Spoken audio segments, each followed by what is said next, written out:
top favourites to qualify for the major have had their slip-ups over here in Stockholm. And now they're watching intently. Waiting. They require one of the 4 underdogs in our quarterfinals to place last in the playoffs. Yeah, so if this one continues to go in Astralis' favour and G2B ents next, we will hear celebrations from all over the globe for FaZe.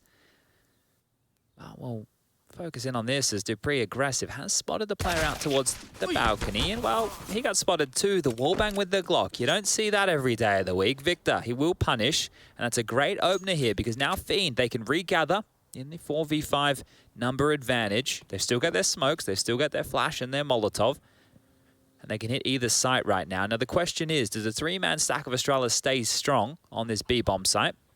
Or does it pivot back over towards A to help out Zipex, who has these dualies that were actually, and I find it strange to be saying this, great on Nuke. He got 4 kills on the pistol with those. I think it's filled in with confidence, hasn't it? Yeah, and they are cheaper now, so I can slowly start to make more and more of a case. Them 30 bullets, right? But we are going back towards A, so the stack of Astralis has been rumbled, and they don't even know it yet. Zip, he's going to have to do the same as Nuke, but here on his own. He doesn't need any help. Arch smoke, Moto smoke, dualies do connect, and someone will finish him off eventually. There's Hahn. So a 3v4 on the retake. Couple of nades in Magic's hands. He might be able to get some chip damage done with that, and he does throw one out. For this, are ya? Oh, Hahn lives on. Dreamer, struggling to track a bouncy Bubsky. He's actually scooped up a Molotov as well. That's going to make Victor's problem that much greater. Oh, combined with the flash, Bubsky into the side. Oh, not like this, boys. No. Fiend falter at the final step of the pistol. It looked brilliant. Hard to track a bouncy Bubsky, and it builds into a retake. The combination of a recovered Molotov, a swallowed flash, the top site players, or a top site, I'm still on Nuke, the bomb site players getting absolutely rumbled, and look how it started. It shouldn't be going down like this, right? We've spoken about retakes on Inferno, especially as one of the harder maps to be getting back on in. And all of that utility, well, all of that utility, the little bits of utility that you detailed there were more than enough. And that's a frustrating way to kick off this map, especially with it being your choice, right? We'd love to see Fiend get off to a really strong start here, a pistol, a conversion. But the plant's not bad, and well, they are going to be looking to buy behind that. We do have one player just out of the server right now, so give us a moment. Another little technical hiccup, and I don't think we didn't prep any other topics here. We didn't come in with our cue cards today. No, why don't we stay with the Rome theme? Okay, you like that one? Well, we learnt about the bread. What else did the Romans do? I'm about to tell you. Okay, I'm excited. What did the Romans really do for us, Chad, is the question. It's a good question. Let's get rid of the pop-ups. I'm struggling. Wait, there's no paywall here on this one, is there? Do we have to put your email in? Register for exclusive content. Oh dear. Okay, well, no, I'm sure you can go to like a wiki or something, right? BuzzFeed. Go to somewhere a little bit more free, a little bit more open to everybody. Romans and the roads. Well, they did do roads. That's true. All roads lead to Rome. Yeah, they certainly did at one point. Rome wasn't built in a day. Yeah, they are. They feature heavily, don't they? I've been to Rome. There were the aqueducts. We talked about sanitation, medicine, education. Okay, that's good. Education is important. Yeah, wine. Oh, public order. They did wine. I mean, I think they definitely get some credit. Some credit, okay. Partial credit. I'm not talking about starting all of this. You know, they were just large contributors to it. Yeah, I mean, education and its importance was highlighted way before the Romans. Mr. Socrates was talking about that. Okay. Where was he from? Plato. Socrates. I thought he was Greek. I don't want to make a fool of myself here. In high school... He's Greek. Okay. There you go. That's what I thought. I didn't want to say it. I just made you say it. You know what that music means, guys? What does it mean? It means stand up at home and sway. And maybe even touch your toes. Yeah, that's good too. Like, don't stretch out the hammies too far, but, you know, just get some early morning mobility. I just called it early morning. What time? Early morning mobility at about 6:30 at night. Yeah. Now, early morning for some of you, especially you Aussies out there. It is bloody early in the morning, but we are back today. Bubsky, I thought you maybe had a tech issue, but he's hanging around. It's a 4-man B-lean here. Now, look at the guns. We've got a couple of Khalils, a couple of AKs, a Deagle as well, but not a lot of nades right now. So, name of the game is going to be slow for Fiend. Now, I hope as you're stretching, right, you're really just getting in deep to the stretches. Make sure you don't want to push it too far. But you want to be able to feel the burn. Those mollies won't be burning anybody over towards Banana. Currently nobody home. More util dipped on down. And Bubble actually, with the one smoke that they had, used over towards B. That's going to keep the feet planted at 2 on that site. But Dupree's about to get some info. I don't know if he actually caught that on the jiggle. The bullets confirm what maybe was missed. And now they're going to turtle on up as Dreamer gets the duel and wins it. Lucky's down. Yeah, gotta commit to this. So many bodies. How is Dupree not dead? Oh no, Dreamer's down, Victor too. Magis can still cause problems from the pit. He's such a nuisance. Should be found, does get hunted down. Okay, damage control complete. The Clutch Minister. Yeah, what with it? An MP9. Signed by the Clutch Minister himself. He's Counter-Strike's MacGyver, Alex. He can make this work with a P250 and a decoy. And some toothpicks. Red Star peeks out. No. Han getting a bit uncomfortable now. He should just take this fight, Zip. Leave him alone, Zip. Halfway ticked. Yeah, he's recovered some util. What is that? Smokes him off. Pushing the issue. Just trying to make this as stressful as possible. Good presence of mind here from Han. Relocates to Graveyard and just buys enough time for himself. Okay. Sigh of relief, Han. Secures the recovery from Fiend. That was a sketchy one towards the end there. We'll get to watch that one through the replay. So not forgetting, Dreamer opened this round up, and then Magis just reminded them who he is in that pit. Dupree also contributing long range with the MP9. Zip making us all shuffle forward on our seat for a second. We'll have another tech here. You could see Hani just took off his headset, talking straight towards the admin right there. So a little technical hiccup still. I can't imagine it's going to take too long here. They're pretty quick with the pit stops around these parts. Plenty of people on standby to help them on out in case of any technical woes. But back to Rome. As we were saying. What you guys all tuned in for today, when you thought, I want to watch some Dane on Bulgarian action, well, we're going to bring you info about the Romans. Are you on Reddit right now? This is not Reddit, and it's not helping me. 5 things the Romans gave us. Now, we knew about roads. We did know about roads. Did you know about central heating? I didn't know about central heating. Wow. They gave us... Is there any more info? It's just central heating. Well, Roman central heating worked slightly differently. It was a ground-level furnace. Okay. And it created hot air. Indeed. Which circulated beneath a thin floor raised up on pillars. So basically, they had underfloor heating. Okay, that's kind of cool. That's kind of bougie. Hot air rises, everybody, if you didn't know that. Yeah, because of? I don't know. I just know it rises. Convection. Concrete. We don't live in an oven. Ooh. They created concrete. Roman concrete, and my Latin's great here, opus caementicum. Nice. You sound like a caveman. Sounded like a Dothraki warrior. Was made from quicklime, pozzolana, and an aggregate of pumice. Jesus, it doesn't sound like English words I'm speaking. No. But someone out there knows exactly what you're talking about. Of course, the calendar, you muppets. Oh, they made the calendar. The Roman calendar, believe it or not. Oh. There's other ones. I can name one more. Name it. I really don't know. Gregorian calendar. It is a thing. I'm putting you on the spot here. My brain is being milked here. October 1582 by Pope Gregory. Pope Gregory. Shout out to Pope Gregors. Wow. I don't know how many calendars are in circulation. What about the lunar calendar? Is that a thing? The lunar calendar? I'm making things up at this point. Is it a full moon at the moment? Have a look at the moon status right now. What's your star sign, Chad?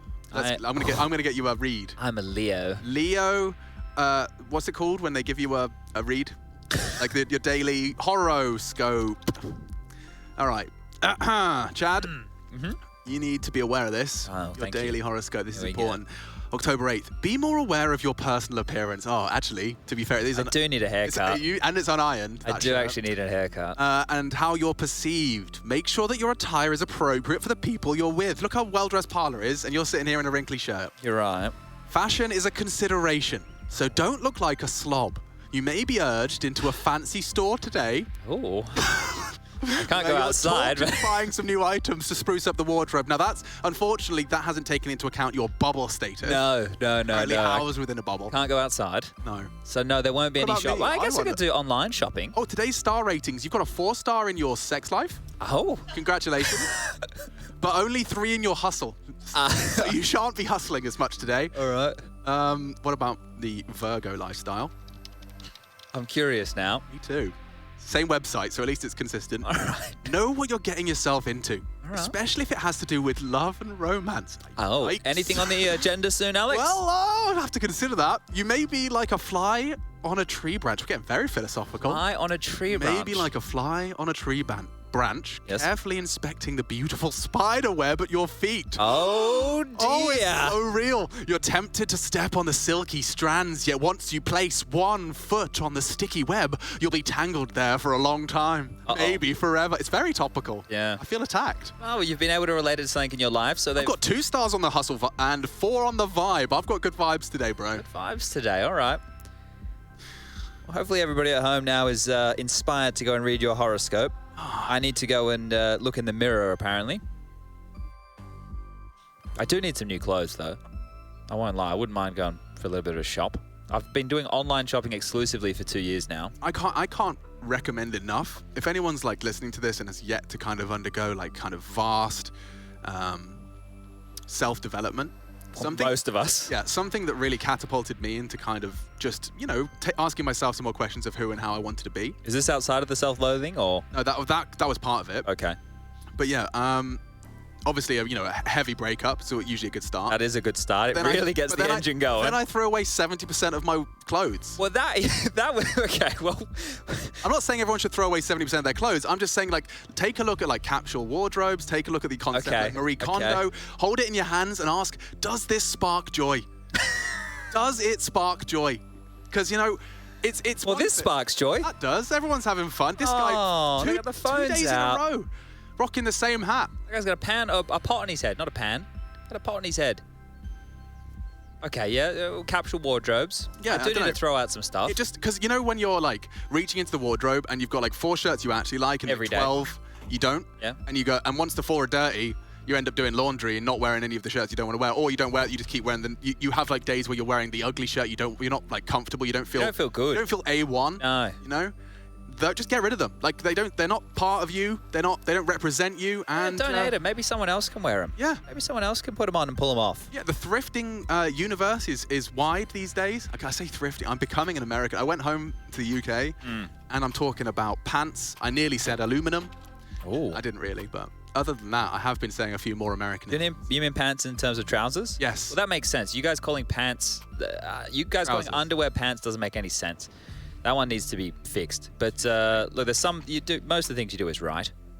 I can't fault you on a lot of it He's here. got quick feet. That's the 1-2 step. Everybody 1-2 step. So that was that. Is that from Top of the Pops? I think that's Missy Elliott. Ah, Missy. I think. Guys, we're still waiting on one player to rejoin. So this isn't just us wanting to be self-indulgent and stand here and talk about nonsense. Well, we could do this all day. Whether we will or not is really going to be up to Han, who has rejoined the server. So That's what we want to see. slowly we are solving the snafu that is this technical issue. Oh, he left again. Oh.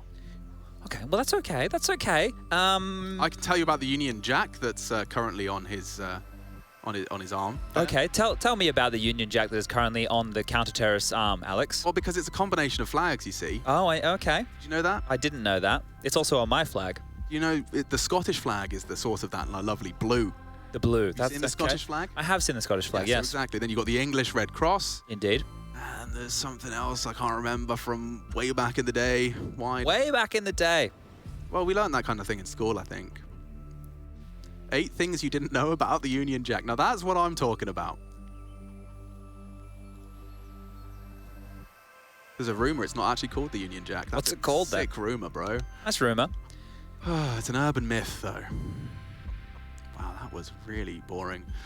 But yes, you've got the Northern Irish cross. That's the 3rd component. The Northern Irish. Okay, cool. So there's 3 key components that make up the flag.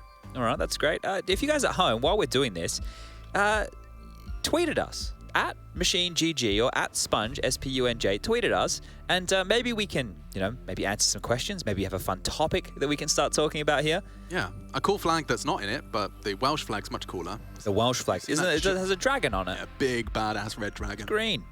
Yeah. Should we maybe let's try? I'll try and be a little bit more topical here because Han keeps joining in and leaving. So at any point we may get back in. I can take a look at the teams who have qualified for the majors so far, right, and let everybody at home know. And like for a lot of you, if you've been newer viewers in the online era, 2020 and 2021, then maybe you're not too familiar with the major cycle. Now, this event right here, for all the regions that we've been doing, is the last RMR event before the major. This is qualification. Oh my lord, the freeze time is ticking on down, and we are gonna get back into action. No, it's not.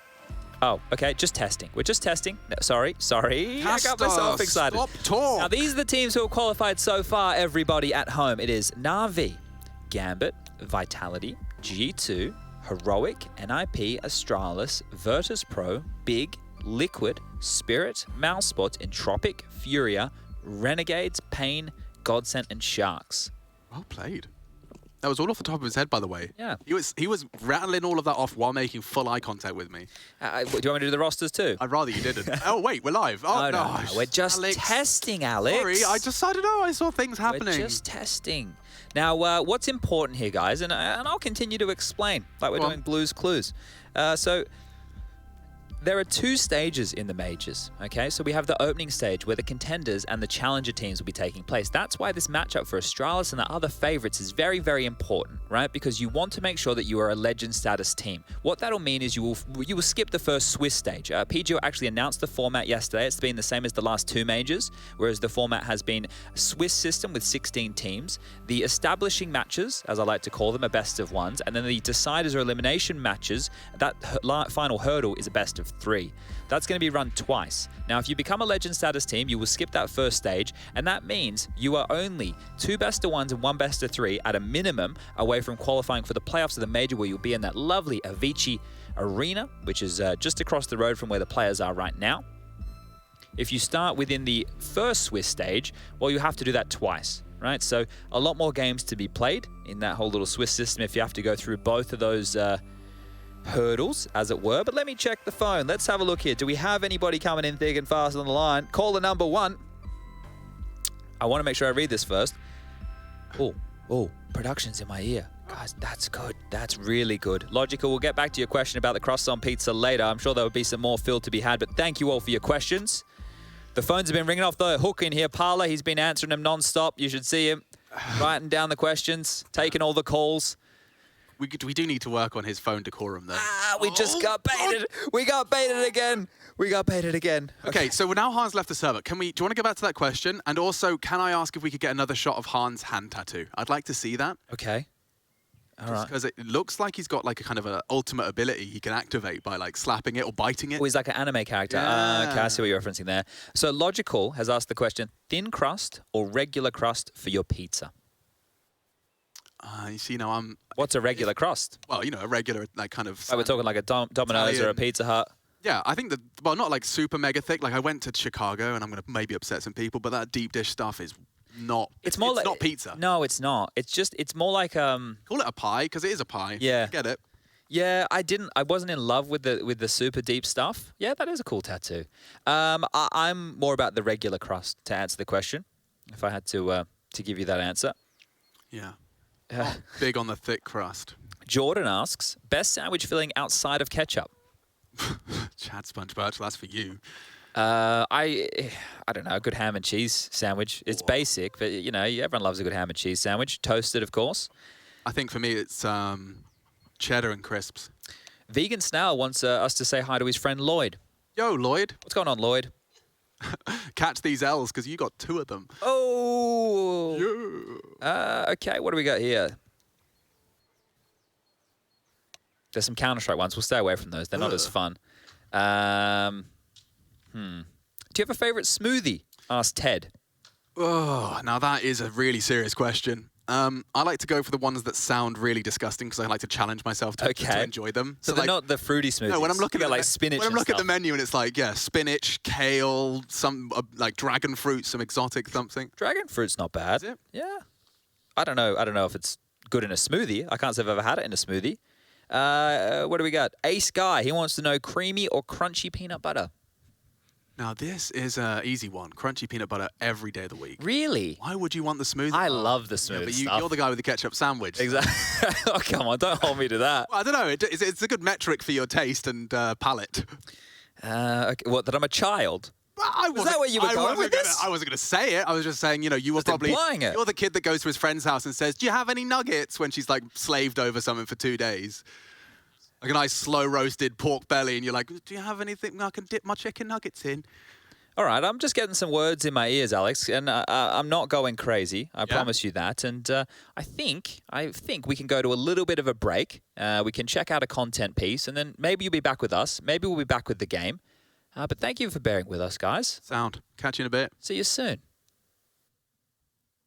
We've got 2 of your teammates in there, Bobkers and Magis, and we need to attack them with some hard-hitting journalism. I think for Bubsky, he asked a lot of questions. He would probably be furious getting that question. Why do you annoy your teammates with so many questions? He has random facts. He knows so many random things. Okay. He said something other than the stackers. Okay, here's how we can make this an interesting question for him. You have an encyclopedic knowledge of the world. How did you gain such wisdom? Beautiful. That's a fantastic first card for Boobski. Yeah. Boobski? Bubsky? Babski. Bubski. Babski. All right, so I know Magisk is a fantastic player in game. Out of game, he's a crazy guy. You know, he's a real Viking. You have to think of what triggers. Yeah, because he's got a bit of a temper on him, right? It's become better over the years, I feel like. Yeah, here we it's go. because of me and Peter. Exactly. So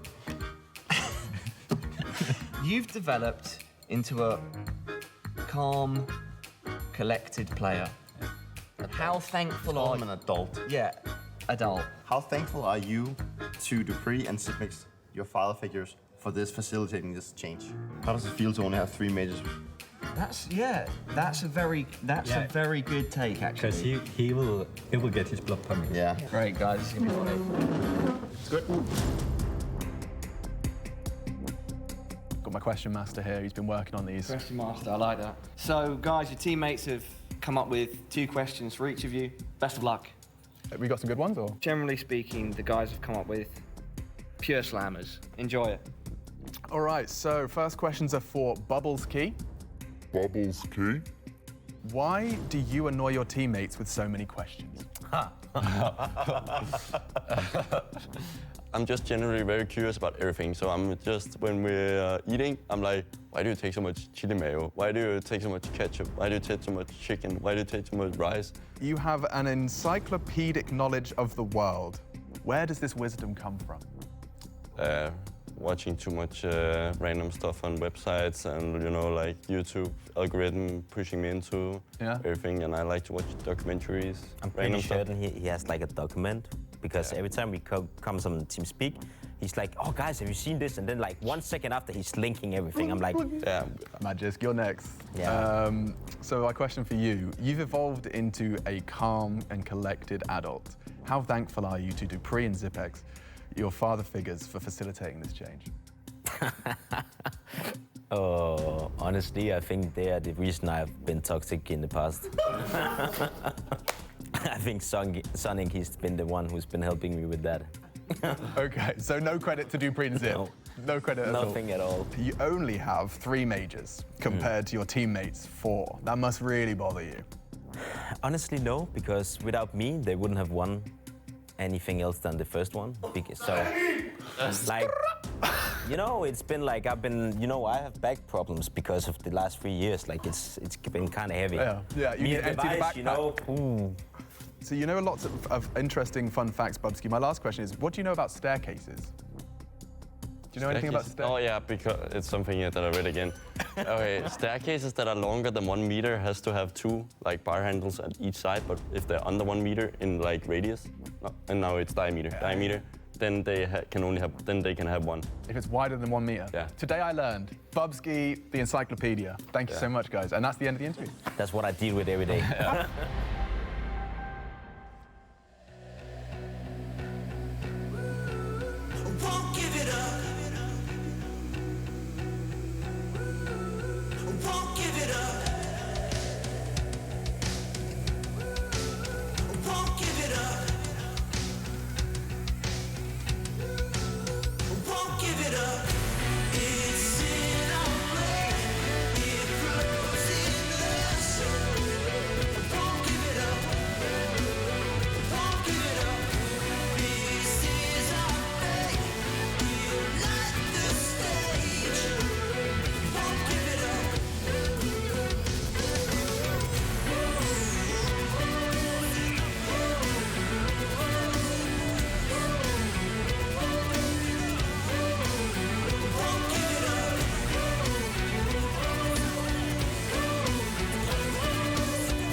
the shadows. I've come to make a name, ready for battle.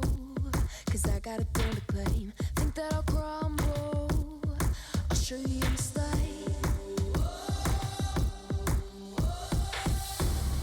Where you see me coming, better run for cover. Cause I'm not slowing down, I'm never going under. I survived the pain, I know it made me stronger. So meet the monster, I came to conquer.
Smoke clears, I'll still be on my feet. Forget all of my fears, cause I know my destiny. I feel a champion waking inside of me.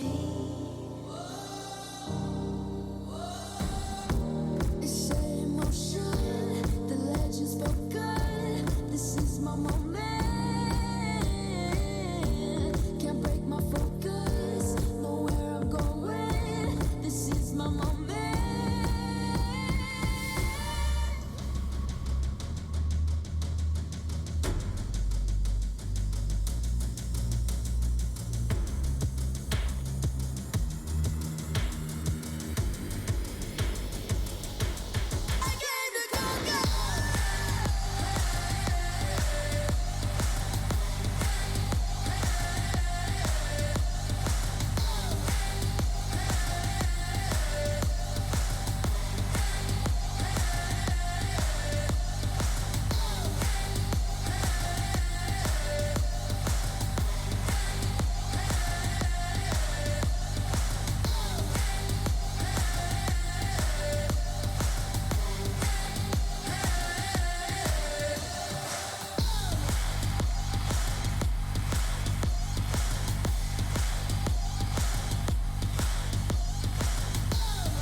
talk about this whole sitting position thing. The way you see, the way you play Counter-Strike.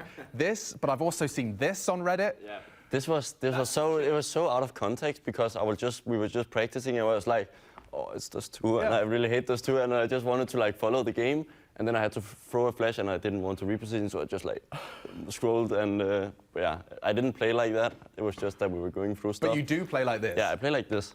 Or one leg? Which one is it? Which is the leg that goes It's up? normal. It's really. I don't know, I can play with both, but sometimes the right screws me up because then it blocks my arm. Yeah, it's right on your mouse. But left, it doesn't really matter. I play normally like this. How can you do that, right? man? I think I'm pretty like elastic or whatever you can say. But flexible. So, flexible, yeah. Okay, we got an answer. It explained himself. Mystery. The mystery is resolved. And hopefully, we're going to be getting back into this. I want to give you guys a full update as to what's going on if you just tuned in and have been staring at Stockholm flyovers or listening to us talk about crunchy peanut butter for a while. You may be wondering when the Counter-Strike's going to start. Well, we got into the second map. It was about 3 rounds or so, and we did have some tech issues with one of the members of Fiend's PC. Full computer chopped and changed.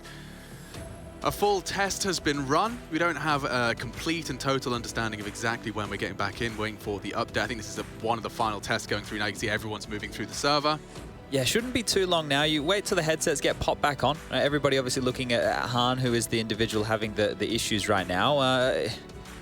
We're hoping we're all good here. But these things happen, guys. Look, a long one, though. I mean, I haven't had one of these in a long time. No, and that's the thing. But just to give everybody a bit of context, when we've been in the online era, everybody's been at home on their PCs, guys. This is the first time Fiend and Han and Red Star especially, I guess you could throw Lucky into that mix there as well, have found themselves in an environment like this. We're looking at the fact that they've moved from the hotel, now that they're in this nice studio environment that we have here where they can yell at each other and have no dramas doing all that. Now, yeah, we will keep you informed here. Han is, once again, no longer in the server. So what that means, well, it could literally be anything. But yeah, look, these problems, we want to get them fixed, right? And everybody wants to get, you at home wanting to watch the game, I tell you very much, these players right here, they want to get this underway. Way more than you. You know, you can go out, you can talk to your friends, you can get up from your chair. Yeah, these guys aren't allowed to do anything. They can't do anything. They literally have to sit there in silence like statues. And so, yeah, as much of it as it's an inconvenience for you, it's a much bigger inconvenience for these fellas. You've got to try and stay in that mindset, stay in your game state. And it's so hard to do so. I mean, what are you going to do? Just, you can't even sit there and shoot bots. Yeah, the thing is, that's one of the things during a technical timeout, you're not allowed to talk privately, right? So you won't be seeing them open their mouths. They have been allowed to talk publicly within the server, right? That's no secret information. So you can see here Dupree having a bit of a nap on this one right now. If you've ever had an issue with a computer at home, maybe you're like me, maybe you have issues all the time. And some of these things are really quite difficult to fix. I can tell you, and I'm sure if my lovely friend Gomez, who once upon a time used to be the manager of Renegades, 100 Thieves, Vox Eminor, now he works for Order, back down under. We used to have things where we would go to events and we would all have old configs, right, guys? Like we would have really old configs from years ago, and they would cause issues. And you'd have to go through and you'd have to delete your... No, seriously. Oh, I was just going to say old config used to cause issues too. He did. But new config now, of course. But yeah, you'd have to like delete the whole config and you have to start again. Like I come from a generation in time where once players like Shroud used to play on native reses, they would go to events and the PCs would not be good enough to even run the native res, right? Like we're talking about issues like that back in the day. So this is a mystery, right? Like we have plenty of PCs on standby. We have plenty of stuff going on with SSD. So don't worry. We're chopping and changing it. We're trying to get to the bottom of all this. So it has to be something a little bit more specific, something a little bit more related to maybe a setting, to maybe something to do in the config. I'm not going to speculate. With fruity things. Precisely, right? And there's a lot of funny commands in Counter-Strike. We've been getting updates in recent times to deal with those. And as long as this sorts itself out and we get back underway, well, we can all be happy with this. But I know that there's a small minority of you out there happy to hear Alex and my voice again, as we can, well, go back into those questions. Start the podcast mode? We may as well, right? We may as well. There's a 1,000,001 questions coming on through. So let me bring back up the cellular telephone device here. And we'll get back into it. Now, if this isn't for you, just mute the streamer when the Counter-Strike comes back on, unmute it, and guess what? The game will be live, and we'll be talking about it. I promise you that, because we're going to get all the funny business out of our system now. All right, I'm scrolling. I want to make sure there's some landmines people are throwing our way here. I want to stay away from those. Alex, this is a good one for you. Should boneless wings be called wings or chicken nuggets? Bruh. Ooh. Deep thought for you here, Alex. Hold on, I need to really process that. I mean, you know what? I'm going to go with a boneless wing. A boneless wing? Yeah. Okay. Do you have a rationale? It's wing meat. Okay. It's still the part of the animal that you have agreed to consume is still being fed to you just sans bone. You know? Okay. That's French for no bone. Yeah, without bone. Without bone. Okay. All right. Let's have another one here. Wait, hold up. I should read it before I start speaking. Yeah, there is the landmines. I opened my Twitter feed and there's similar ones. Will there be more danger zone with Rushley after IEM Fall? As soon as Rush and I can get our hands back on our PCs at home, for sure. Speaking of Rushley, he asked for a horoscope. Oh, he did? He tweeted me. Okay. Can you do mine? Horoscope readings with Machine. Yeah, welcome to my new... I'm going to be the new Mystic Meg. Okay. But yeah, I got one request. He's an Aries. And I don't know, you know him better than I. Okay. He may face some monetary turbulence, some challenging situations. He did buy a 3080. Ah, yeah. Some challenging situations at home are also on the cards, not in the cards, Doug Poker. Yes. Shout out to him. Avoid making rash decisions, as your career is likely to take a leap. Well, Rush is not the type of guy to take any rash decisions, so No. I don't know how that... I think he could be king of esports if you had an iota of self-confidence. Yeah, look, maybe he was considering like a weapon change in New World, so that might be what they're referring to there. So just make sure he sticks to his life staff and his sword, right? Still haven't booted that game. You can come join us. I do fancy it, but yeah. Do you have a favourite event that you've casted, asks Tristan. Tristan, favourite event I've casted? For the casting part of it, I mean, I haven't actually got to cast that many events. Yeah. I mean, before, just as I started to pursue the return to commentary, we got locked down into this whole Online thing. I really enjoyed my time with you and Henry, and Yumi and Lauren as well. Those trios were really, really fun. I have very fond memories of casting with Lauren and getting to do that so recently, considering that me and her were commentating for Peanuts and Pocket Lint for a while. For Call of Duty. Call of Duty. Did some Battlefield too, didn't you? Oh, I did all of them, yeah. Battlefield, what was it, League of Legends? Nonsense. All of the bibs and bobs of the, like, and it wasn't even the pros, you know, it was like the cups. So it was, Sure. That was how I kind of cut my teeth. A lot of people always like, people send, obviously we have business emails and stuff, right? And people send emails and they go into the DMs and things, and it's something that maybe I should get better at replying to. But a lot of people ask, oh, how do you get into it, right? And I think we have two different paths that we got into this line of work, right? Obviously I was a pro and then I retired and then I went to the desk and came here, and you were playing and competing. Yeah. And what were you saying back at the Ice series, when you get knocked out, you would commentate the games, right? Yeah, I actually got kicked out of one of my teams, my LAN team, kicked me out because I didn't want to play in the fun tournament for the losers. Yes. I'd rather commentate with my friend and go out. And so I woke up, I'd actually got beaten up that night. So of course. So I'd just as what happens at I series. I'd gone out.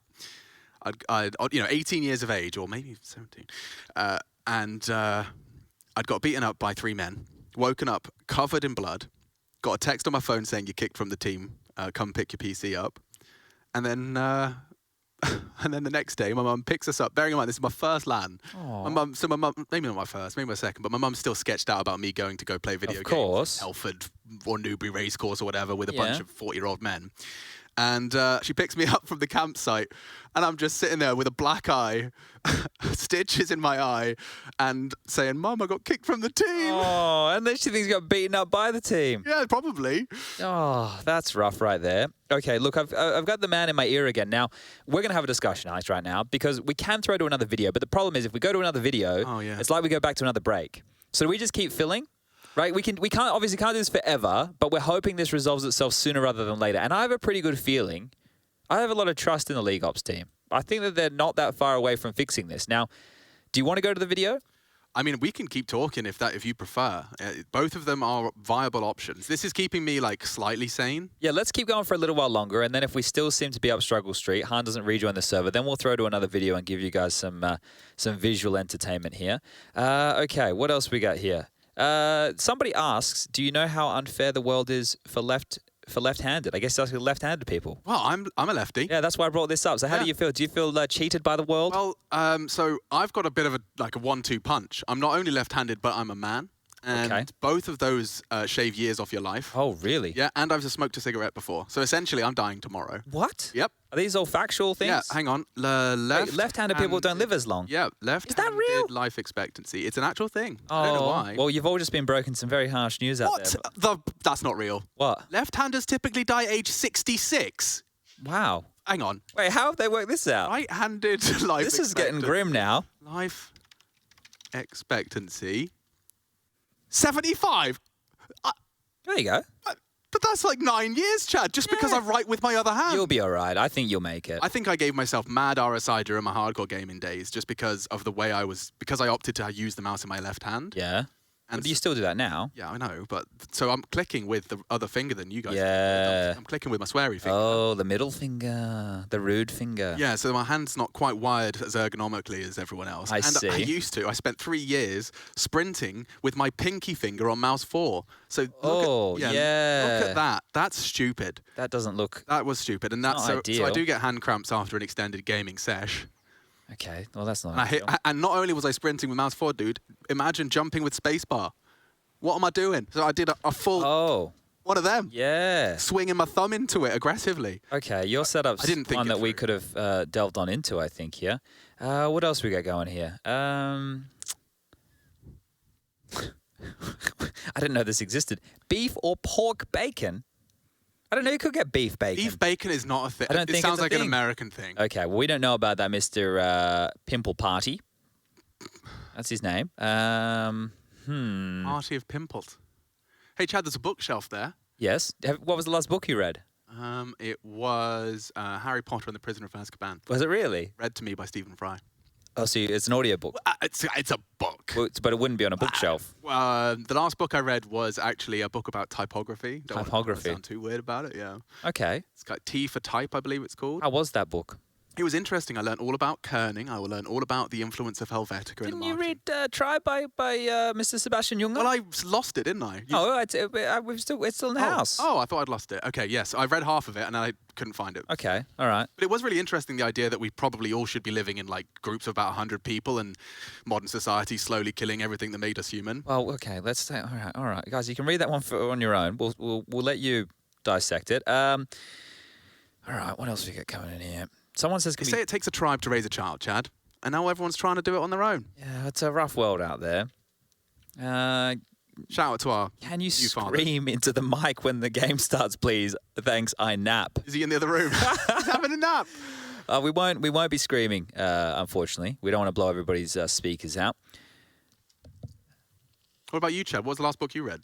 I haven't. I've kind of fallen off. I need to read more. There you go. I was halfway through the 3rd or 4th June novel, I believe it was. So yeah. Hell. Yeah. I when I saw that there was a movie coming out about it, right? That's like mythic difficulty reading, isn't it? The first book is really hard. Like there's so many terms in there that you kind of have to pick up as you go here, and it doesn't make a whole lot of sense until you get towards the end. I mean, there's very few books that have a full, like, what's it called? Appendix? Appendix, where they have the definitions of all the clans. Yeah, this one has that. Yeah. Yikes. It is a bit wild. Have you watched the film? No, I haven't. I've booked some tickets for when we get back to Malta. Yeah. So that'll be on the agenda before we go to the major.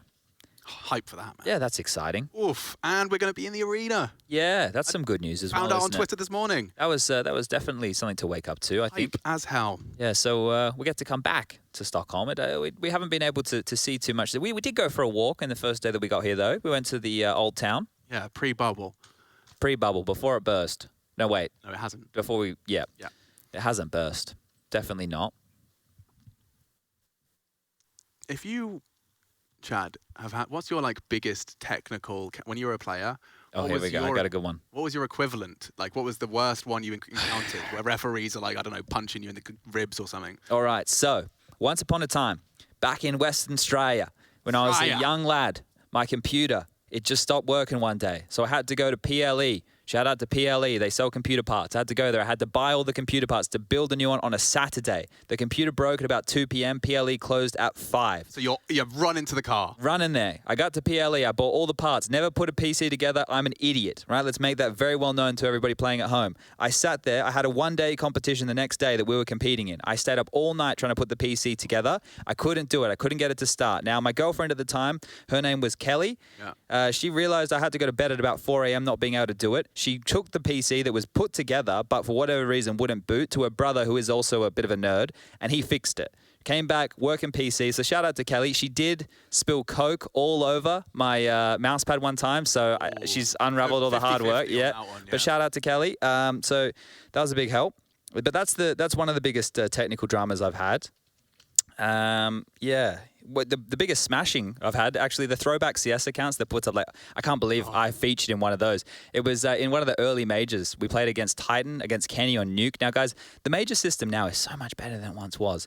Maps used to be random. The high seed team got all the advantages, like they were picking the map and the side. The randomizer, that tickles my... I forgot all about that. The randomizer. Yeah, so we ended up against Kenny on Nuke, right, on the T side, and he absolutely destroyed us, just like this poor chicken. Yeah, he's really kind of screwed, actually. He's not going anywhere.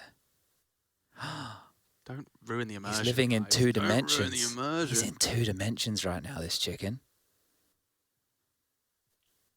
He's actually going to start questioning his reality. Every time he dips his head down, he's like, maybe this is all just an illusion. Yeah, that's when he's outside of the Matrix, right? Yeah, this is inside the Matrix. And that, we talked about this. Oh, here we go. So whose shadow was it? Was it Plato? Plato. Plato's shadow. Yeah, we were reading stuff. Well, Alex was reading stuff that smart people were talking The about. allegory of the cave. Yeah, this is interesting. It's not going to be conversation time. No, that one there might be a bit too hard for all of us to digest. But if you're into philosophy... You see how Twitch chat type? Like, do you think they're going to be up for the conversation about the allegory of the cave? The Pog Champs, obviously, you need the Pog Champs. You need all that stuff. Have you been learning the Twitch language yet? I'm reading it. I consume it. I just, do you know what it means? Not really. I just know you got to put your XQCLs in the chat. And bring up the chat. Let's see if they do it. Because you can ask them to do things and they do things. It's crazy. Do they? Yeah. That group mentality. It's like a mob that you can point in a direction. But we want to use it for good. So let's see right now. Will we get a bunch of love hearts coming into the chat momentarily now? Oh, so L is love, not loser. No, XQCL. They love us. Yeah. L is good. Okay, L is good. I always thought we were handing out L's, you know? And what's juice? So I don't know if I can talk about like the branding and stuff. We'll stay away from that. But he has a type of a drink that he's sponsored by, and it's so juices. Yeah, okay. Yeah. But that's a whole thing as well. Like XQCL number 2, I think they call him these days. Yeah, he's been loving it. What else we got here? People are still tweeting on into the hotline. I feel like we're doing a telethon. Yeah, thank you. Thank you for your calls. Continue to donate at rednoseday.com. Okay, this is a softball question, and it's Counter-Strike related. This is from Rasmus. Thank you, Rasmus, for calling on in.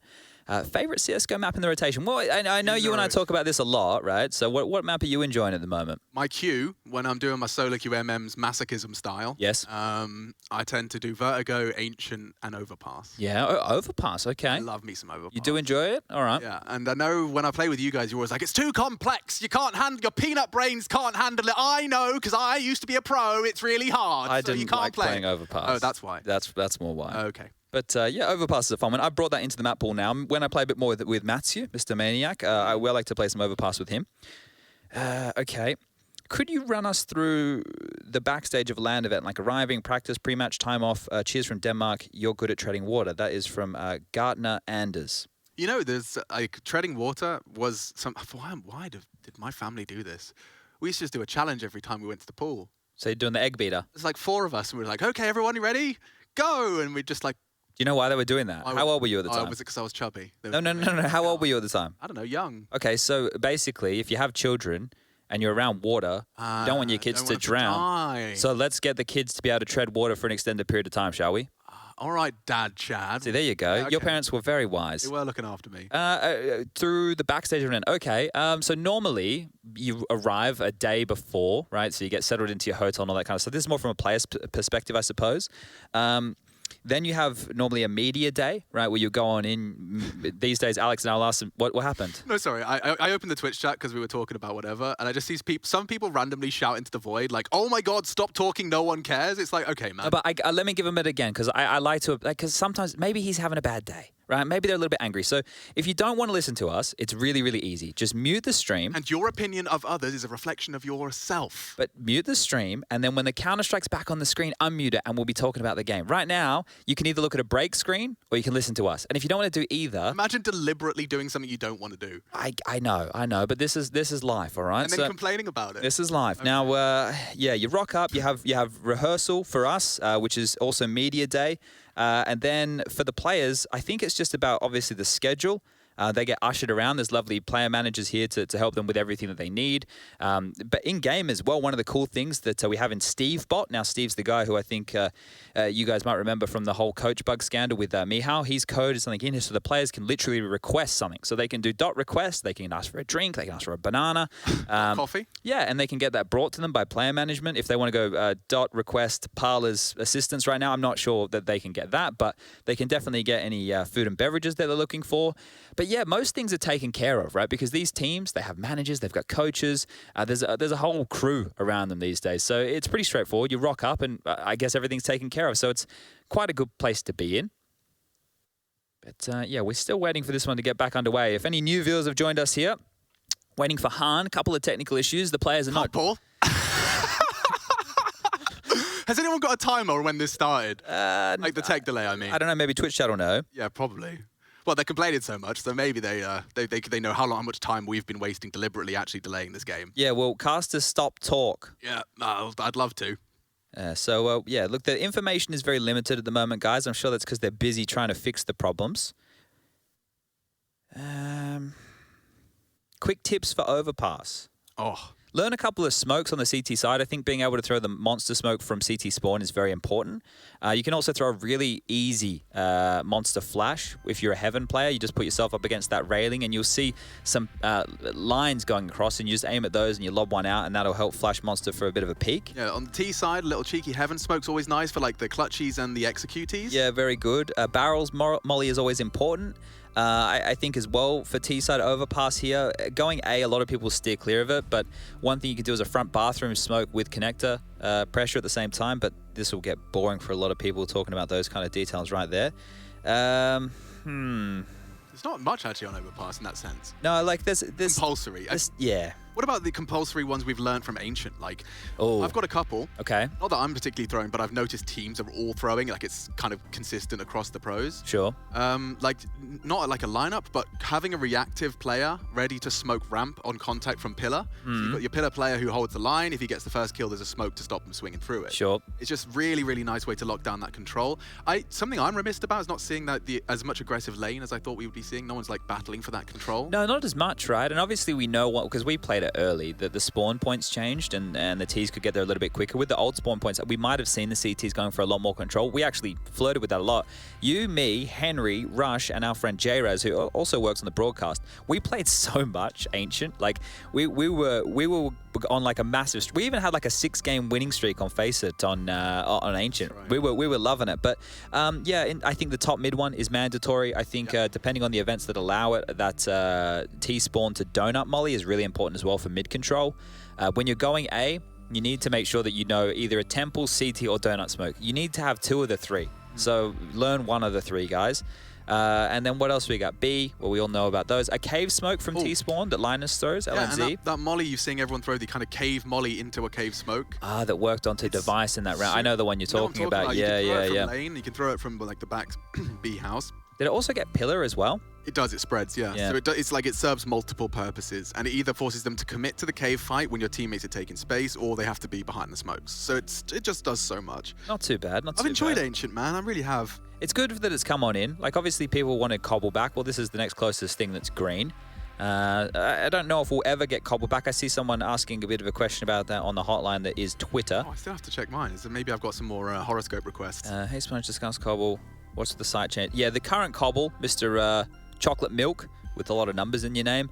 I don't think that the current cobble is competitively viable now. I don't think they overhauled it enough. Obviously, those little changes actually changed the map quite significantly. I would implore you as an individual to maybe go on the workshop. I don't know if this ever got ported to CSGO, but back in the day, we used to have a version of Cobble called D_Forge. And Forge actually had a couple of extra ways that you could get on into that B bomb site from T-Spawn, like a bunch of different ways. So maybe check out that map. That might be one that you could be interested in. It kind of in the same vein as we had Tuscan, which you all might know. And another one that was quite fun was Ruska. That was a snowy map. So if you guys want to go back and look at some of those maps we used to play back in the day, Contra, a lot of the Source players might remember that one. Yeah. And of course, my favorite map was probably Crash, maybe Strike. Call of Duty, here we go. Oh, man. I never played Call of Duty. I used to have the most, I was a bit of a leader boy back in my day. Okay. I would call an aggressive, I'm just going to use CS terminology, a CT mid-aggression play where we had like one pushing B long, 3 charging up mid, and everybody, even the nerdy boys, even the best teams in the world got caught out by that. I couldn't stop it. Crossfire had a fast plant strategy where you could shoot the tire of the bus to mask the plant sound. Okay. So I would not only throw a nade at the car next to the bomb, so the car and the tire being shot would completely mask the plant. Okay. And it was so good, apart from the team we regularly scrimmed against. They knew it. They knew the cheese. Well, they'd watch my demos, so we come into LAN head-to-head for the playoffs, and they'd anti-stratted my fast plant, and I, being a stubborn goat, what? No, don't. Me being a stubborn baited. boy was convinced that I was just doing it wrong. Okay, so you kept running it? Kept running it, and we lost Crossfire. That sucks. Yeah, that's what happens, right? In the world of the scrims, people getting your details here, so you have to be careful what you run. I'm trying to think about, I can talk through a long history of Counter-Strike, guys. I am very old. Chad, when was the first, could you put a year on your first touch of Counter-Strike? Yeah, so I can even give you the guy's name. Tyrone Clements was his name. Shout out to Tyrone.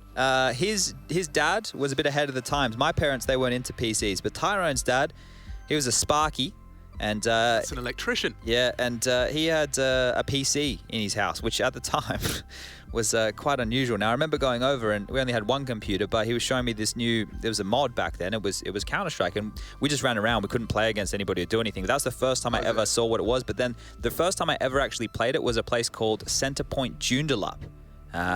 Went in there was like 50 PCs. It was like a big old LAN center, and I walked in, and everybody's yelling at each other, and you jump in, and there's a 32-player Aztec LAN server, and that is when I actually fell in love with the game, because it was social. People were playing it. You could tell like who the big dogs were, because they, no, but seriously, like, and then after that, this is where it's really changed. Most of you will only ever have these experiences online now, but like from there, all of my stuff was LAN. My parents wouldn't buy me a computer. I had to go to a LAN cafe near my grandma's house every day just to play Counter-Strike, and I could only play on LAN.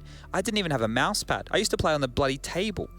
I remember applying for my first like gaming clan. They were called clans back then. Okay. You had to apply on the forums. All right. On the forums. Well, that's advanced. And you had to be 13. You weren't 13. So no, but I did lie about my age. Got in, accepted my forum post. Joined the Ventrilo, was hanging out, and one of the kind of old, she was a woman, 35 or something, she was hanging out with us. 35, Alex, I'm 32 now, right? Yeah, she was a bit older than you. Well, as a 12-year-old. Yeah, okay. She was ancient. Yeah, but for some reason I brought up my birthday was coming up, and she went, and she heard, and then she just left the channel. I was pulled into a meeting with Warlord and Gazzy. No. And they're like, look, man, we're going to have to... We're going to let you go. Yeah, and I'd already played some scrims with them. I was their best player. They were all like Dad's Army losers, and I was the fragger. They kicked me out because I was a 12-year-old fragger. Oh, dear. Smart gaming. I will not forget about that. I will never forget. They accepted me back. Oh, when you turn 13? Yeah. Wait, so you're going to have to sit out till your birthday, and then you can rejoin. Okay. Well, I'm glad they let you back. Yeah. I'm glad that they let you back in. Speaking of back in, we are not back in the game yet. Please. Just a little update again for everybody. Now, these poor souls. I feel I do really I'm starting to empathize for the teams as well, because like this is gonna just. It's past the point now where like the 20 minutes you can probably get away with. When it starts hitting like the 30, 45, getting closer to an hour mark, that's when the dramas really start to compound. Well, this is when we did the online stuff from Cologne. It was great to have Rush on the mic as well, because we could get him to chip on in with some silly stuff he has to say. Parler's here. Say hello, Parler. You got to shout. Yeah, if you shout, just say hello. Say hello. They can hear you saying I'm not shouting right now. Yeah, you see. See how enthusiastic Parler is, everybody? Han's back in the server. No. Han is back in the server. He is. Alex, he is. All right, I want everybody at home right now to cross your fingers. Thank you. Parla's here, guys. Cross your fingers, cross your toes. I want you to stand up, stick your tongue out to the left-hand side, slightly tilt your head to the right, and blink twice. If you've done that, at least 16 of you, this will get back underway. Can you do the belly and the head tap thing? Phil did it. The producer did it. I don't know. This...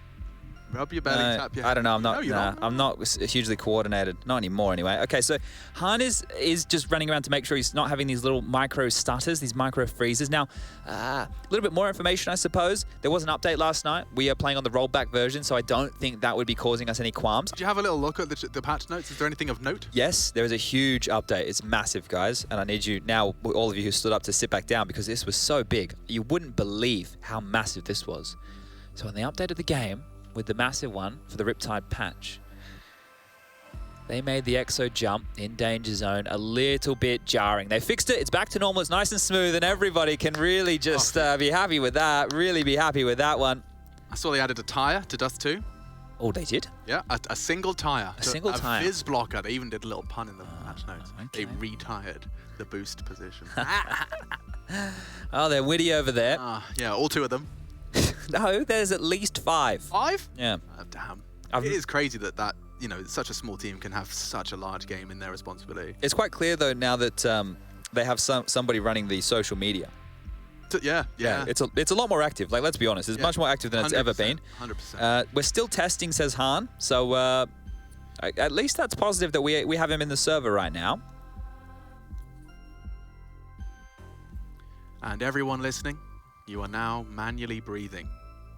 It's crazy that you're not always aware of the fact that you have to your body automatically draws breath, but when you think about it, it becomes really weird for a second, and then you start thinking about your tongue. Oh, don't do that to everybody. You start realizing that your tongue, like, where does it rest in your mouth? What is the resting place of your tongue? Because you're not talking right now, you're just listening. You've probably got, like, maybe even a head, like your cheek on your hand, resting it there. Like, where does your tongue sit in your mouth? Does it just kind of hang out in limbo? Apparently, where your tongue position in your mouth can have something to do with your posture. Now, I don't have more information on that. It's just something I heard. That's interesting. Yeah, I don't have any more confirmation. I went to an osteopath to fix my jaw, and she told me I have to do some tongue exercises. Okay. Yeah, it's not very exciting, but I have to put the tongue to my tongue to the roof of my mouth and as far back as I can. Okay. And then I just have to open and close my... Well, don't swallow it. No, that is possible, isn't it? That is haunting, really. Just the whole concept of it scares me. It's just, yeah, it scared me now that I've said it. Yeah. Daedalus. We've got the little rope thingy. The little rope thingy. That's to stop that.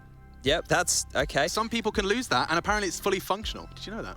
Oh. You can still function without the rope thingy. Without the rope thingy. Yeah, that's just a bonus. Guys, go look in the mirror. Open your mouth wide. You can see the rope thingy that Alex is talking about. But Daedalus says, or no, he doesn't say, how does the in-ear, over-ear thing on LAN work? Is TS through the in-ear mic or over-ear mic? Now, TeamSpeak is through the in-ears. Everything that you're hearing is coming through the in-ears. The microphone, however, will be through the helicopter headsets, as we like to call them in the business. And basically, the reason for those headsets over the top is to be noise cancelling, because in an arena, right, in an environment where you might be able to get a little bit of information that you shouldn't, the whole point of that is to deny any of that seeping on through. So there you go. Hopefully that helps it out, because I know a lot of people say, they go, why are they wearing 2 pairs of headsets? Well, this is just what it's like at LAN. I did get a tweet when we talked about that the other day, saying I've been too scared to ask for like 6 months. He's been watching and he didn't know. Oh. A new viewer. Okay. Didn't know. Now he's got the answer. Quick quiz, Chad. What do you call that wooden garden object? Lattice. A trellis. Oh. I think a lattice is something you cook pies on. A lattice? Yeah. What the bloody hell is a lattice? I don't know. It's in chemistry. It's the little metal thingy you put your cookies on. Well, why did I think it was lattice? I don't know, but trellis I thought was it. Do you know, I've got a weird fact for you. I always forget the word scaffolding. No, but look, I googled lattice. Oh, well, I suppose lattice perhaps is the crisscrossing of maybe I'm wrong. What's trellis? It's also that. Okay, so we're both right. I hate that. Oh, well, that's all right. No, it's better that we're both right. All right. No one's wrong. Everybody wins. Look.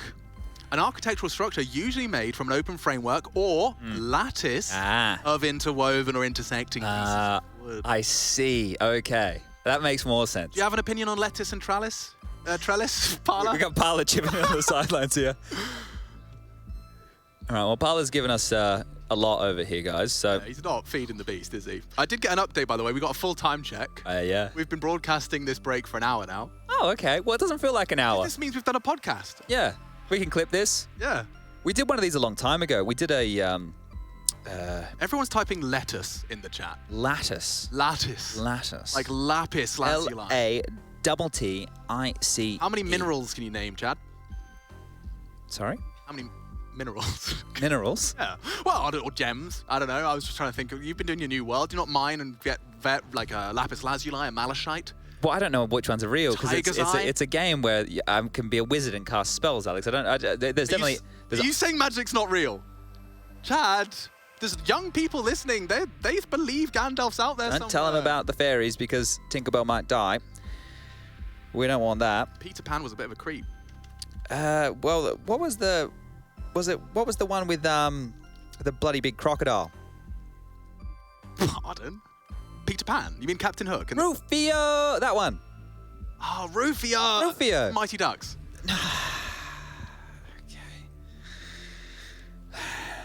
If they're ever going to remake a movie, don't do Mighty Ducks. Just leave it alone.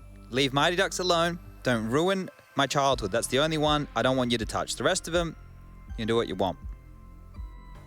Should we do movie reviews? Yeah. Well, I made a huge mistake of... I was in a bad mood anyway. Okay. But I watched Shang-Chi and I wasn't, like, blown away. What? I don't know. I did this, dude. You know me in pop culture. I got no idea what's going on. Yeah.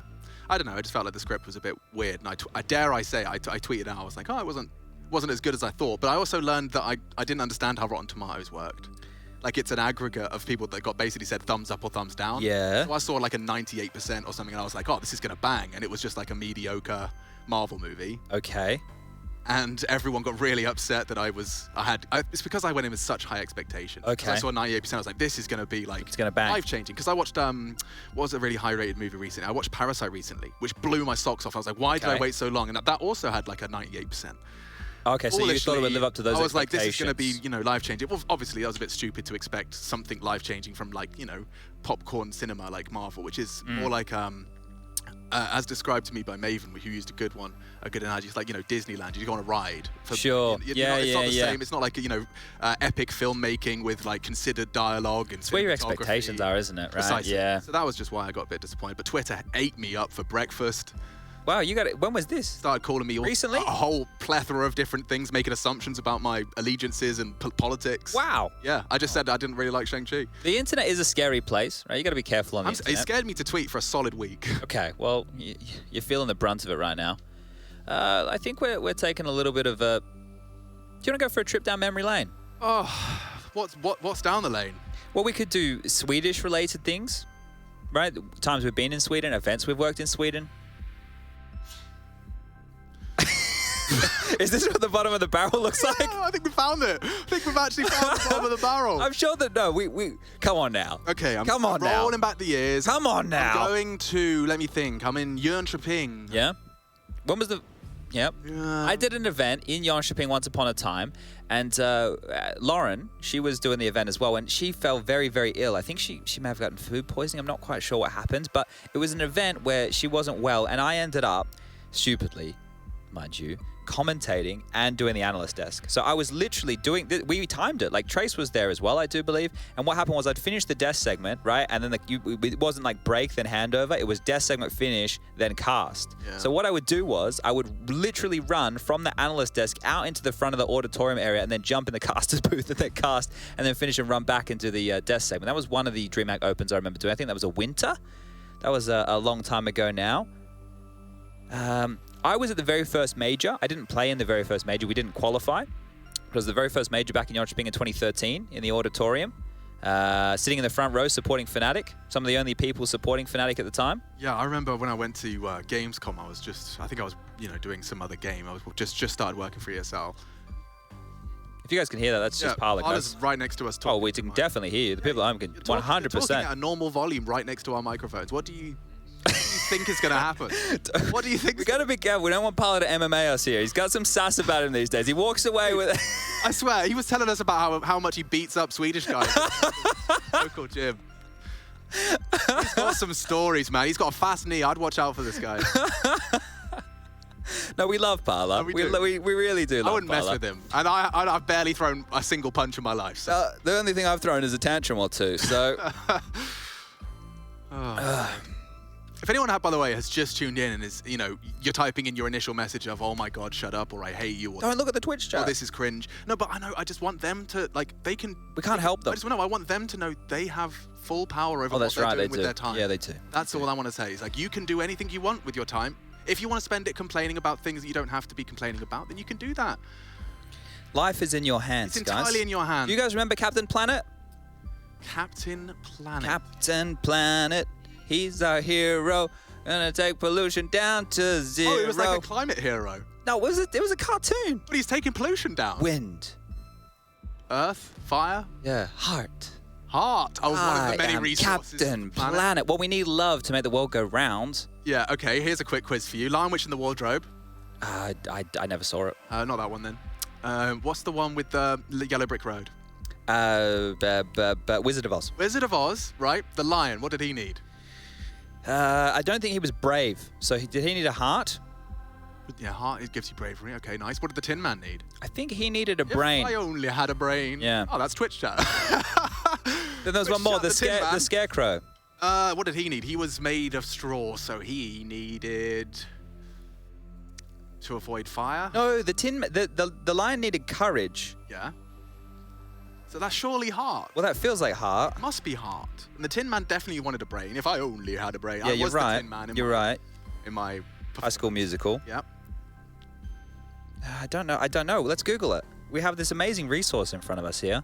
It's amazing that this has been growing and growing. All right, what do we got? What were we looking at? The Scarecrow. Scarecrow.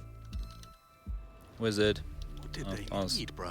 I don't know. Well, it's like they were on a quest. That's kind of it. Like the Wizard of Oz was questing before World of Warcraft was released. Really? I'll tell you something. Well, it's kind of like a quest. They had to go see different NPCs. Yeah, you're right. Get the XP, level up. Okay. What did they need? In Emerald City.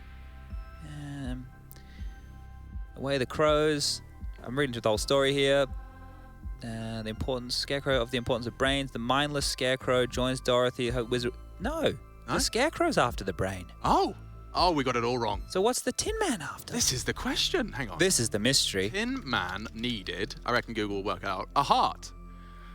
Okay, And the lion needed wait, courage. They didn't keep it up. They didn't keep up the format. A brain, a heart, and then the Courage. unquantifiable courage. Well, one would assume. I thought we would get look like. I guess they weren't actually sourcing like Indiana Jones hearts and like brain surgery brains, were they? No, I think it was a wizard. Okay, so it was like metaphorical. Yeah. Okay, we're all learning a lesson, I suppose.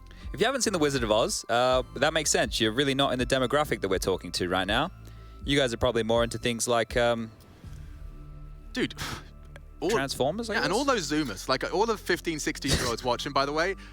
What's up? You're just so much more stylish than all of us were at the same age. That's true. I see them walking around. Like, I guess it's because like the whole social media thing and everyone wants to conform and look the same. So everyone just looks like a super hype beast. Like they've all got like decent threads. I'm impressed. Like when I was 15, I looked like a clown. a toddler, a clown. Sure.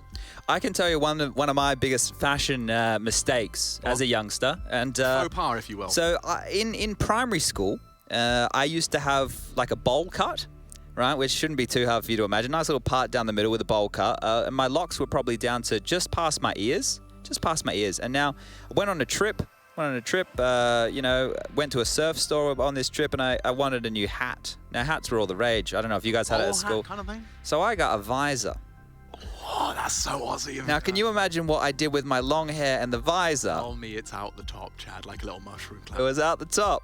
So I had the brim of this yellow visor sticking out the front of my dome with the hair over the top. And look, Dupree. Oh, you didn't. Oh, I did. You didn't. Oh, I can't believe I just done that. How dare you? Dupree has just put his desk into a standing desk position. Oh, yes.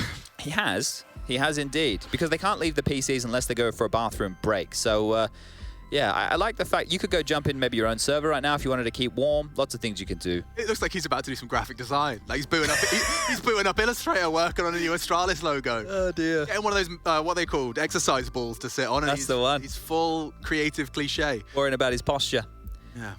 So yeah, that's what I did. Nice. Fashion faux pas. I'm sure I've got a couple. So I also did so like graduation in primary school. You had to wear a collared shirt. Now there was no other specifics other than it had to have a collar. And you know me, Alex. Do I like wearing collared shirts? You're not a fan. Do I like wearing suits and all that jazzy stuff? Not your jam. So going to our primary school graduation, we're talking about 12-year-old kids. I rocked up in a polo shirt. Yeah. It's got a collar. Gangster review. You know what? They legitimately told me I was not allowed in. I left. I don't care. Well, you want me to come to your little parade, dress on up, and you can give me an award for finishing primary school? Mate. How about you do your job better and I actually learn how to spell things and do some maths? Oh, yeah. Well, we had mufti days, we called them, where you'd have to bring in a quid. Was that for trousers? No, you could wear your own clothes and it was for charity. Sure. We didn't have a creative name, as was free dress days. Free dress days. Very, very on the nose. Yeah. Yeah, I just remember those, and I remember, because I was, believe it or not, Chad, you know me very well. I wasn't that much dissimilar to how I was back then in terms of my organizational skills and leaving on time.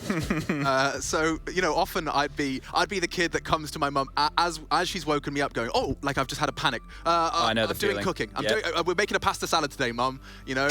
And suddenly she's rifling through the cupboard. Like, do you have anything that can make a pasta salad? I need a cream of, you know, like all this absurd. Sure. And so we're spinning off down the road and going past our bus stop, missing the bus. Okay. Running to like a Tesco Express, grabbing the ingredients for a pasta salad, and then Getting trying to school. to cut off the bus stop, like go to the next. For the bus? It's a 30-minute drive to my school. Oh. There was like one bus stop in Mission in the Impossible. last village. So, Okay. And I run up, I get on the bus, I've got my pasta salad, my mum's off to work, and everyone's in casual clothes. You're in your uniform. I'm in my full uniform, tie, shirt, sweater. And it was just a perfect culmination of my negligence and ignorance. But you obviously stuck out like a sore thumb all day. Nah, Did you man. take the tie off? Nah, I'm running around in my PE kit. Okay, well at least blue you dressed it down a little bit. Plimsolls. You dressed it down a little bit. Yeah, it was pretty comfortable actually. All right, what else happened in my childhood? There's a place called Rottnest Island. You probably hear about me talk about that all the time, Alex. That's where the dog swamp. That's where the quokkas are. Quokkas. The quokkas, the cutest animal to ever exist. You guys can Google that. Is a Quokka. That's a quokka. Anyway, it's got nothing. Adorable. It's got nothing to do with the quokkas. I was telling it the other day. I can do it, and I had some little canoes, and it was a bit rainy out there, and we paddled on out, and there was a boat which was it was like a dinghy. And that boat was full with water. So me and my friend Simon, we bowed the boat out because it was legitimately sinking. And then we tied it to the back of our canoes and we paddled it all the way back into shore. And we got there and I told my granddad, oh, look, we got a new boat. This one was sinking. We saved it. It's ours. And he scowled at us and quickly told us that that's not our boat and then we better bloody quickly return it. So that was a fun day on the sea with Simon. Did Simon say? Play Simon Says? He wasn't very good at Simon Says. Didn't say a lot, old Simon. Oh, I'm going to check the tweets. Oh, yeah. That's always a place of gold. Looked it up. It was Epic Land 9. Oh, no, that wasn't the one where I got beaten up, Dennis. What, was there like some kind of report? Well, he just tried to find, I was casting with Quad V, with D-Man. Quad V. Yeah, Machine and Pansy. Wow. We had SEO, Manager of Complexity was the admin at the time. Yeah, that is wild how we could go back and we could actually detail like different esports people we've come across in our paths. Like, for example, I don't know if you guys know who DJ Wheat is. He works for Twitch now. He used to be a commentator of the Championship Gaming Series back in 2008 when I was first a professional Source player. Oh, sorry, I missed the first part of Dennis's tweet. Oh. There was a gypsy wedding happening at that one. I remember that now. Oh. Yeah, it was really, really like beautiful large dresses, all just right next to loads of gamer boys playing and fragging out. That's quite the mix. It was. Who else was there? Do you guys, you know Fatality? You know Fatality. I had his headset, mate. 30 quid from WH Smith. He was there as well back in the CGS days. He was one of those people. I'm trying to think. Maybe there's some other names. Dude, Stuart Tosspot Saw. Yeah. Big love to him. I still think he was one of the most naturally gifted casters. He was amazing. Yeah. This is sensational. So it's like every fiber of my being wants to be able to pull one of those out. Anything as good as that. Anything as good as that. Yeah. He nailed it. I can still, like, off the top of my head, there's a clip from one of his casts way back in the Pro Mod days, and I can still do it word for word about Revolutes. If ever there was a moment, it was right there from Revolts. Can you believe it? And wow. It was literally a 1v4, and he just knocks him off the bomb like a tap. He had no frags. Like, he had zero frags, but he just saved like one match point. That's beautiful. Hotspot, like the fact that was like what 20 years ago, and he's still. It wasn't 20 years ago. Alex, you're not that old. Well, You weren't playing it's COD when getting you were close, 8. but it's getting close. Like I know you like obviously Joe Miller. Obviously used to listen to him a lot when I was watching the Counter-Strike. You know, 1.6. But the thing with a lot of these people is when I was a kid in Australia, I thought everybody was just heaps older than me. They're not. They're not. No. Like I was pretty much everybody's like. Yeah, so we used to watch. Yeah, this is to do with Freiburg. We used to watch, guys. No joke, no word of a lie. We used to watch Counter-Strike matches internationally on a scoreboard on a program called MIRC or Merc. Depends on where you came from, how you call it. Enter the game, Game Surge, a bunch of different servers. Right? It's basically what Twitter and Discord is probably a better example. What all of these things have become today. But we would sit there in like 4 o'clock in the morning watching our national representatives playing on a scoreboard, having the rounds updated. Like, yeah, we would, you'd have to sync it on Winamp, right? If you wanted to listen to some of the casters and stuff. Like, it's not like all these things used to have HLTV IPs, for example. So yeah, it's really come a very long way. Someone in the chat's asking, Casters, can you give me the lottery numbers for tomorrow? Give me 6 numbers. So Chad, do you want to give him 3? Sure. We'll go an easy one. We'll go with my birth date, 24. 24. All right, I'm going to go for 69. Okay. Well, hilarious. Throw in a couple more. Let's whack in a. I'm a bit. I like the number 5. Yeah, you know what? I like the number 5 too. Okay. There you go. And if you win, let us know. We want a 10% cut. A 10% cut? Yeah. Only 10%? 10% each? Obviously. Okay. All right. We got to iron that out. This is obviously a verbal contract. Yeah, and they're legally binding, I heard. Now, guys, I just want to make this clear, just so people at home aren't thinking we're deciding we're being forced to sit here. We're deciding to do this, right? We can go to a break. We could have gone to a break a long time ago. But Alex and I are sitting here. We have to wait like you guys, and this is keeping us awake, right? It's keeping us active. So we want to do this now. Years ago, our friend Yanko, I'm sure is listening now. We used to do this, Phil, for fun. We used to do. Remember Epicenter? Remember the ice hockey locker room in Russia? Alex, myself, and Yanko would sit there for hours on end just doing this because we had, back then it was Russian producers. We couldn't speak the language. They couldn't give us a lot of information. I think they had to pull somebody in from a whole different department of the company just to be able to translate things to us, right? So this here is just where you kind of cut your teeth, I suppose. And hopefully some of you are enjoying this.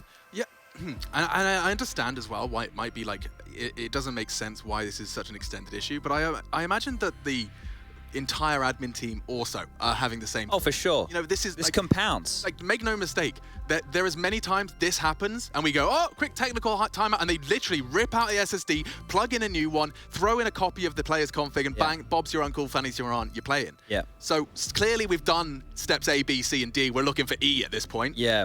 Yeah. This is. So am I on Sunday. We might need to fly someone in, right, to get this one fixed at this point here. But look, we all are hoping and praying this gets sorted ASAP. We can't speculate. We don't know. Not technical wizards by any means. Far from it, if anything. Epicenter, man. Yeah, those stage designs were absolutely out of this world. Weren't they just? Never seen. I don't know if people will remember this. I bet you could find it on YouTube or something. But they did like it was a full coordinated Counter-Strike reenactment in real life. Yes. It was like a theatrical show. People are coming down on ropes. That was when Rez was really good. Or he just joined NIP before Oakland. It was just before Oakland. Sure, I'm with you. Why do I remember that? Yeah, it was nuts. They did like full gunplay. They're like climbing up buildings, doing backflips. That was nuts, man. I'm very interested to see if PGL whips out any like something exciting. It'd be interesting to see. Let's have a little bit of a look here. Oh, Trace wants the taser to be adjusted in game, so you can incapacitate an opponent, then hold them in place. That's the tether gun, Trace. Stop it, Trace. Stop it. Stunner now, trying to be funny from the other side of the world. Sorry, Paula, speak up. Okay, well, it's a plane ride away. All right, so for me, that's quite the distance. Someone relating to my disorganized Mufti Day shout out. Mufti Day, I completely forgot that existed, bro. Interesting term. Yeah, I don't know why. It does sound funny, doesn't it? Yeah, I would like to know where that's originated from. I've typed in Mufti. It's, no, not that. It's something in Islam as well. But Okay. I'm sure, like, it probably, like, it's a niche thing, you know. Was it? These things get, like, picked Casual up. day, free dress day. There you go. Free dress day. There you go. Yeah. Well, that's the thing. The other day, when we were walking through the Old Town, right, I pointed in the window. I said, that's one big chocolate crackle. And you're like, what? Right? Well, you guys all know Cocoa Pops. Maybe you call them something different. Or Rice Krispies. Yeah, we call them, when you make them and with the cocoa and stuff, we call them chocolate crackles. I can still name all 3 of the characters on the front of the box. Okay. Snap, Crackle, and Pop. Nailed it. Sorry, let me do it onomatopoeically. Snap. Onomatopoeically. Yeah, no, I'm with you. Crackle. Okay, that's not one. I like that you I was trying to tried. crackle It it. was quite difficult. Yeah, but you've picked Pop is an onomatopoeia. you've picked a very difficult one to do. You've picked a difficult one. That was a good to do. one. Did you not appreciate that? No, I did. I am Acknowledge appreciating me. it. I'm looking on the internet Okay, here fine. for some form of stimulation that's going to help us on out here. We were talking the other day when we were talking about the nades being dropped. Someone had the remark. I don't know who it was. I think it was on the internet about the chickens being used as couriers to get the nades going around. Legit a funny idea. Yeah, it's funny, right? If someone could make a game mode with that, that could be cool. We could maybe see like who are they got, like War Owl and stuff. They do those kind of fun videos, right? Could I be watched cool. the one where he was stopping time. I didn't know. Like, it was really annoying me. I couldn't work out how he was doing it and if it was effective just for him. No, it had to be everyone. Okay, never mind. So he was just slowing down game speed. Yeah. Basically, he gave himself like bullet time so he could control when he slowed down. Oh, okay. It was funny. There was a game like that existed once upon a time in FPS. That is about 20 years ago. Quite seriously, about 20 years ago. I don't remember the exact name. Oh, it was but- like Super Hot. As in, you ever play Super Hot? No. That's a really cool game. Worth playing as well. You could probably complete it before we get back into game. It's a quick one. Yeah. If you've got £8 to spare, super hot, super cool. Basically, time only moves when you do. I want to know what people at home are doing right now during this, right? Are you watching something else on the side? Send me and Alex a picture. Tag us. Are you maybe you're out. Someone said they were shopping, right? Listening to us as a bit more of a podcast, right? What are you doing? How are you keeping yourself entertained during all of this? And once again, thank you for bearing with us. Thank you for sitting idly by. What do you this can be a fun one. I know we've spoken about this a bit, but obviously the new short matchmaking games. Yeah, legit has like reinvigorated my passion for casual playing. Launders is loving it too, right? I see him tweeting about it. Obviously him, Maui, Snake, and Scrawny, they're over there doing the whole Kiev thing with WePlay for the Academy League. Quite cool. And they've been playing a lot of that as well. And it's just, it's a fun experience, right? Because you're in, it's got the competitive rule set, but obviously not as many rounds. I know people are talking about tweaking the economy, this, that, and the other. I just think it's a good bit of fun, right? I think it's like the Counter-Strike equivalent of ARAMs from League of Legends, Yes, right? exactly. And a lot of people these days don't have 45 minutes to an hour to sink in, right? This way you can maybe get a couple more in, you feel accomplished. Especially because, you know, Counter-Strike, as with all multiplayer games, hinges so heavily on your enjoyment, hinges so heavily on your teammates. Sure, yeah, and when you're yeah. not available to play with a 5-stack, like, just like an ARAM, in a short MM, it's over before you really have time to feel like you've wasted, a full hour of your... Sure. Most people probably get on average, if you're working 9 to 5 shifts, sleeping 8 hours, you probably get like, 2-3 hours of free time outside of responsibilities. So you get 2 games? That's it. And maybe a guy leaves in the first 3 rounds and you're precisely. 4v5 for the whole thing because So- now we don't get the bots. I think that's legit really good for the Counter-Strike scene. It'd be interesting, and I know that Valve probably aren't listening, maybe we can get it from them in the future, just to see how many people are really playing like that, just compared to regular matchmaking or the premium queues and that kind of stuff, because I think it's actually going to bring a lot of people back to it's just an option, right? I know some people are like, oh, but it's not count. Well, it's just an option, right? So the fact that we can have more options, different game modes, I know a lot of people don't like Danger Zone, for example. I like it. I think it's a bit of fun. Having more options within our game is great fun. We are still testing, so if you see Han running around the server and shooting things, still just trying to work on fixing this issue. Oh, some people are tweeting they're playing some pugs. Yeah, some people are just genuinely watching the stream. We got someone here in school. So I hope that you're paying attention and you're doing what you need to do. Something to do with marketing criteria? No, marking criteria, not marketing. Okay, never mind. Trying to find out the loopholes there, I suppose. Liam, he's just baked a nice fresh baguette. He's got some chicken breast, lightly seasoned with salt and pepper in the oven, getting ready to go. That sounds delicious, actually. I wish I had the opportunity. Actually, well, we do get the opportunity to cook for ourselves when we're truly looked after at the ESL Pro League stuff. Yeah. Like a little hob. That's great over there, isn't it? Love Yeah, that. they spoil the hell out of us. I get a beautiful car every time to drive myself and Alex to the studio every day. Tournament PCs. Oh, yes. Oh, I've got a question in the chat. What are they saying? You should. Oh, never mind. Yeah, okay. I know it can be. I know it can be tempting. Just degenerates. It can be tempting. No, they're trying to get a reaction, so they're getting their way. You got it. Congrats. What else we got here? Some people are cooking right now. Why have I been sitting for? Yeah, do some stretching. Stand up a little bit. I'm gonna do some cat cow. Benny's playing. Don't look at me, Chad. I'm not looking. Benny's playing some wingman with a friend. Good stuff. Benny.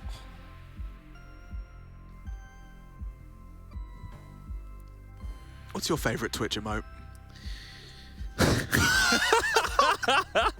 He says on his hands and knees as he lays on the ground. I don't know. I don't really use the Twitch chat. I've only recently really got into appreciating it. You know, I have a sub button. I haven't streamed in about 6 years. But I remember you were streaming like when you throw it on, you're playing World of Warcraft. Like you're doing some dungeons or something, right? Right. Yeah. But I have got an emote of me flashing my nipples. You would actually be surprised how many people come in when I'm streaming and go, "Does Machine stream?"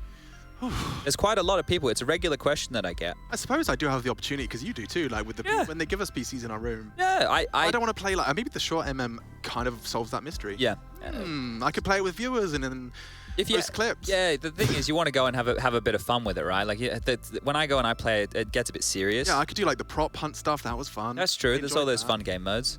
There's lots What of. was the one with the death run?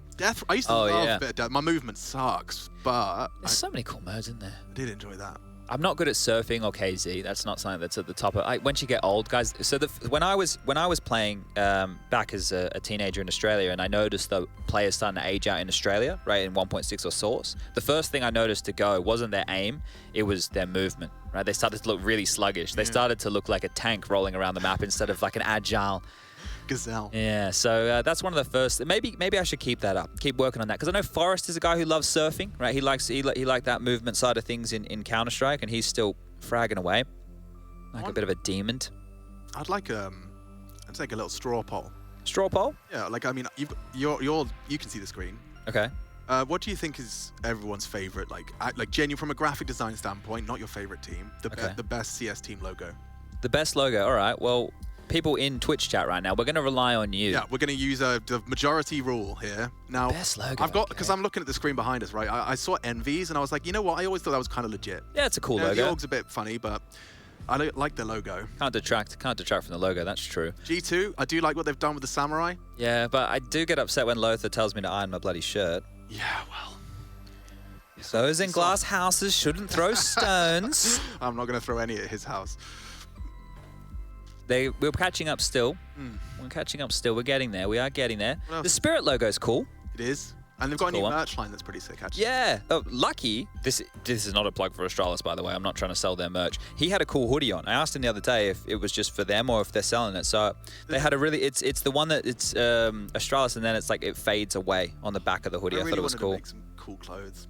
That was all stalled out, didn't it? Oh, dude, I had so many ideas and so many chances. But you're doing some other things to keep yourself busy now, aren't you? I am, yeah. You go around the city with your that little camera that you got. You want to tell everybody at home about the little camera you got? Well, I really recommend it because I was, always felt like I always feel like the like your creative pursuits. It always felt like I just didn't know enough or I wasn't like talented enough to do anything. But like everyone should just pursue what you're as a pastime. If there's something you think is cool, just do a little bit of research and have a go. What?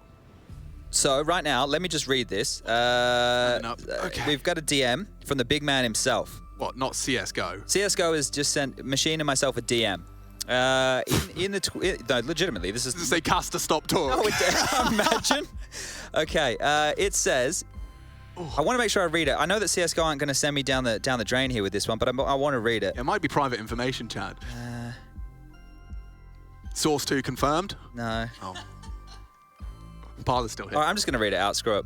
If you could only have one for the rest of your life and not the other, which are you choosing? Hot chocolate or chocolate milk? The properties of the drinks cannot change. If it's hot chocolate, it's always hot. If it's chocolate milk, it's always cold. Which are you choosing? I know which one I'm choosing. Can I read it? Because that was a whole thing. Yeah, read it out to the viewer. Maybe you'll do a better job than I did. If you could only have if you could only have one for the rest of your life and not the other, which are you choosing? Hot chocolate or chocolate milk? The properties of the drinks cannot change. If it's hot chocolate, it's always hot. If it's chocolate milk, dude, always cold chocolate milk. Well, no, That sounds lovely. You think so? Do you not think ice cold milk is like premium I don't real know. estate? Because what happens for me is with hot chocolate, I think of like a hot chocolate with a marshmallow in it. I think of when I'm in a nice European country as an Australian, it's a bit exotic to me, and I'm getting a hot chocolate, and they're always a bit nicer over here. They're in Australia, a hot chocolate, I don't want it. If I'm in Europe, I'll have a hot chocolate. Hot chocky. Can I pick which part of the world I'm in? Does that go with Is it? there a geographical Restriction. Restriction. That'd be good to know. But yeah, thank you. What's their at again? That's at CSGO. Okay, at CSGO. Thanks for reaching out. We really appreciate your question. It's nice to know they're watching. Yeah, it is. The break. I can't. That's legit, guys. I'm not making this up. I wish I was. Wait, oh my god, it says USP on the back. I never knew that. Go back to that skin. Oh, I'm looking on the stream. That was about a minute ago. Oh. Sue, excuse me. One of the USPs actually says USP on it. Okay, so cool. They've yeah. All right. Well, we answered. Oh, cool. But yeah, I think. So you're going chocolate milk. Yeah, I think so. Like, if I can just have like as soon as it gets slightly room temp, it's a hot chocolate day. Okay. But if I'm having a hot beverage, I'll take a tea or a coffee any day. Sure. Okay. So yes, supplementary, right? I get what you're doing with that. I can even throw a soup in there. Throw that in the thermos. But what would you prefer to dunk in? Would you prefer to dunk in nice cold chocolate milk? Dunk me. Or would you prefer to be dunking into a hot chocolate? Oh, I'm definitely done. Well, actually, you know what? Cold milk and a cookie. Yeah, Back it does in my go. day, It does go. It did work. Oh, you're actually. I'm pulling selling me you. over here, I thought I aren't might. Because yeah, if I was going to go a hot beverage, I would prefer a coffee over anything. A flat white, that's what I'd prefer as my hot beverage of choice. Flat white is just because all the hipsters didn't like ordering cappuccinos. No, it's just big in Australia. Flat whites is like the go-to. Yeah, it's the go-to coffee. In Australia, a flat white is we have that more like cappuccino. What? Like it's a flat white. That's what people are going to in Oz for. And it's two shots as opposed to just the one. Oh, someone says in the chat, can you talk about the possibility of having a big event in Portugal? Well, I can't, but I can tell you about my experience of a big event in Portugal, Lisbon for Blast. Oh yeah, dude, what a crowd! They were. Do you remember they had the Portuguese host? Yes. And he got them all. I was like 10,000 people jumping at the same time. That was a unique experience. That's one I'll tell my kids about. Yeah, that was a lot of fun, right? The Blast events in the arenas were always good fun, obviously. Well, we're almost getting back there, right? Blast's event is coming up soon in the arena in Copenhagen. That's always a good one. Obviously, we still have the major coming up as well. It's great that we're getting back to that. It's so weird just seeing people again. Like, look, normally Alex and I are in a studio somewhere else, but this time around we're here near the players and in a studio. But we've been able to, maybe in some of the content you've seen, we've been able to interact with the players and ask them some questions. And just the arsenal it's given us and how, you feel a bit more part of it and you're learning more about these players, gives us more to talk about, seeing the personalities. It's actually been really, really refreshing. And it's been great, actually. Yeah, I mean, the media day questions with us, like I probably did barrage them with questions, but I was just, it's such an exciting prospect to actually have the players in front of us again. Okay, Valve have got back to us, Okay. meaning you can't heat up the chocolate milk and you can't cool down your hot chocolate. So for the rest of your life, you can only ever have cold chocolate. Yeah, we got That's that. easy, man. You have to choose one. Yeah, Alex has talked me into it. I'm gonna go with the cold chocolate milk. Cold chocolate milk. I'm happy with that. Delicio. That was a French word I learned the other day. Are you gonna bother going down that? Speaking some French? Yeah. Yeah, I mean, it's so bloody hard to learn. Like, I picked up German okay. Like, the sentence structures are a bit weird. Sometimes they put things at the start that should be at the end, etc. But with French, every time you just sound like a pillock because every word has a gender. So you could have said a full sentence that made sense, but they'll be like, actually, a tree has a dick. Okay, I understand. Okay, well that makes it a little bit harder. So you have to sit, yeah. But that's the same with like when you're in German, you're talking about a cat, right? It's die Katze or der. Die das. Yeah, Ja, das ist die schwer. Katze. Yeah. Yeah, cats. Yeah, that's like Katze, pluralizing, and yeah, it's just not as because. So, for example, that's just 3 words you have to learn. In French, they change the word depending on the feminine or masculine. Okay. So, like, I can't think of a premium example. I've just been told multiple times by French friends I'm wrong. That's all right. Well, at least you're learning the hard way. Yeah. Okay. Well, language is like something that I wish that I in school. This would be a fun one. Everybody at school probably learns a language. For a lot of you, it is probably English, other than your native tongue. But in Australia, at least where I was from, the language they tried to teach us in primary school and then was an option again in high school that was Japanese. I don't remember much about it. I know that we would sing a song about a frog. I can count to 10, and orange is orangi, and pink is pinku. So yeah, it's not a language I really held on to. Maybe one I should have. My auntie is Japanese. Maybe I could have actually learned something and could have helped things out. What was the sister language you learned at school? French. Okay. Well, at least you have a base. Yeah, well, I don't really know. I think I could only really say je ne comprends pas. What does that mean? I don't understand. Oh. And can I use the bathroom? But I can't even remember that now. That's like me in Germany, right? Entschuldigung, mein Deutsch ist nicht gut. Yeah, that's what you say every time we get in a cab. Yeah, expressions in English. Yeah. Yeah. But like usually. I could have I can have a basic, like I can understand, right? I understand that some of the key words and I get the context of a lot of things, but I can't reply.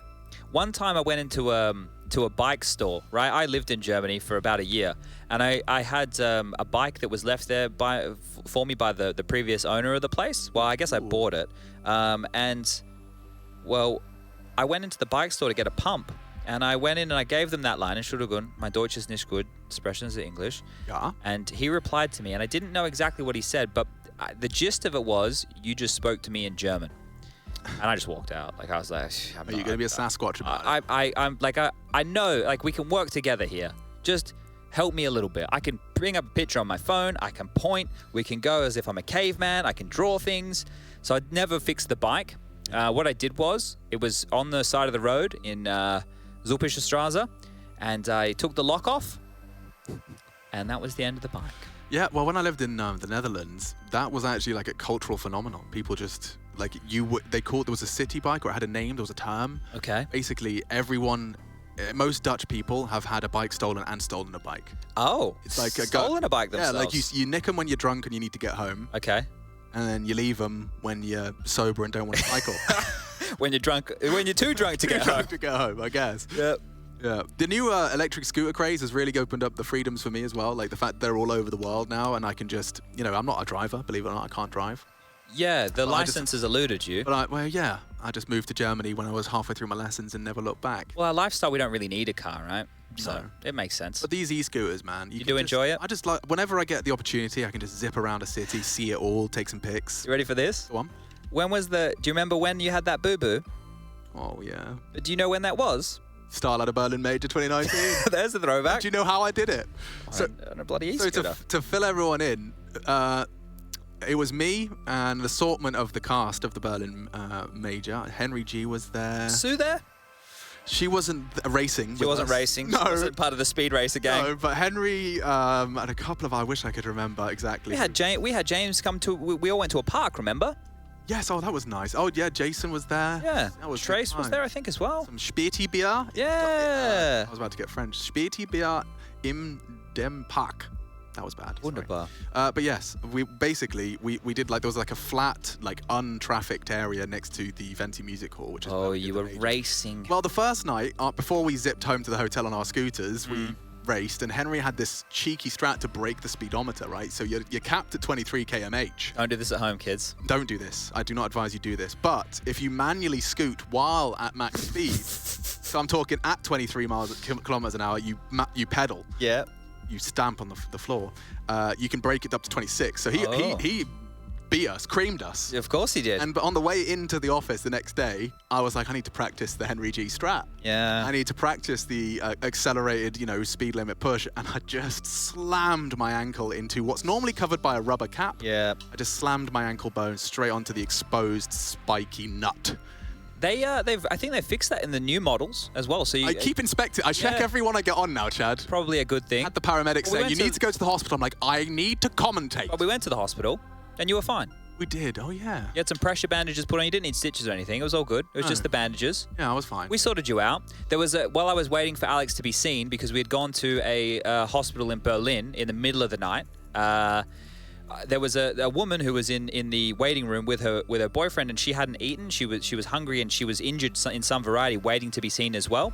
And I had to go get some money, because he didn't want to leave her, so I ran off to go grab some money for her, and I came back, and they had left. Oh. Yeah. So I tried to do a good deed. I see a return in the chat of people saying, what the hell is happening? Because you know what? I understand. Probably been... He's back in. Yeah, Yeah, but he's been in like 17 times, bro. But look. This didn't happen before. They're restoring the round. They're restoring the round. Maybe it's happening. Everybody. Okay, can we all, I know we're not going to hear each other, but can all of us actually, when this starts, have a little round of applause? Because we're going to get crowd soon. Yeah. But like, let's get a feel for it. Parler, if you wouldn't mind playing along when that happens. In your bedrooms. Yeah, in your bedroom. You know, your friends, your roommates might, oh my God. Bubsky just said dot ready. Bubsky did just say but dot Fiend ready. have to say dot ready too. Oh my God, Bubble just said dot ready. Ladies and gentlemen, boys and girls, the moment that you've all been waiting for. It is about to grace us. Both teams, Fiend and Astralis, have said they are ready. We're just waiting for the admin. Imagine if his PC breaks now. The admin is ready as well. No. And guess what? We don't have to wait for production because we've been live the whole time. Ladies and gentlemen. It's happening. Okay. Thank you so much for staying with us. It only took us an hour and a half. Can I catch them up to speed? Yeah, Chad, what on earth has happened so far here on Inferno? Well, we had a whole map of Nuke. Astralis won that. Now we're on Inferno. Astralis won the pistol. Then Fiend bounced back with a 4-spy, and that is why we are in the 4-spy wars, round number 3. Let's get this one going. Forgotten how to commentate. Ooh-wee. So Rome. Built in a day. Yeah, let's see if Fiend can extend play. Short poem by Alex, age 28. Deagles for the Danes. Okay, well. They've got the smoke defense, right? So this is where if Fiend do rest on their laurels, especially considering the damage they've already taken, Chad, if they rot that clock down to the 40-30 mark, they could find themselves running through smoke grenades into Deagles. Oh, yes, indeed. That is normally the biggest factor here. So a minute 10, if they start to get a move on and execute B now, not so many problems, but they're going to get denied at this door. You can see Bubsky lining something up here. Re-smoking. That's going to buy them till roughly 40 seconds of play.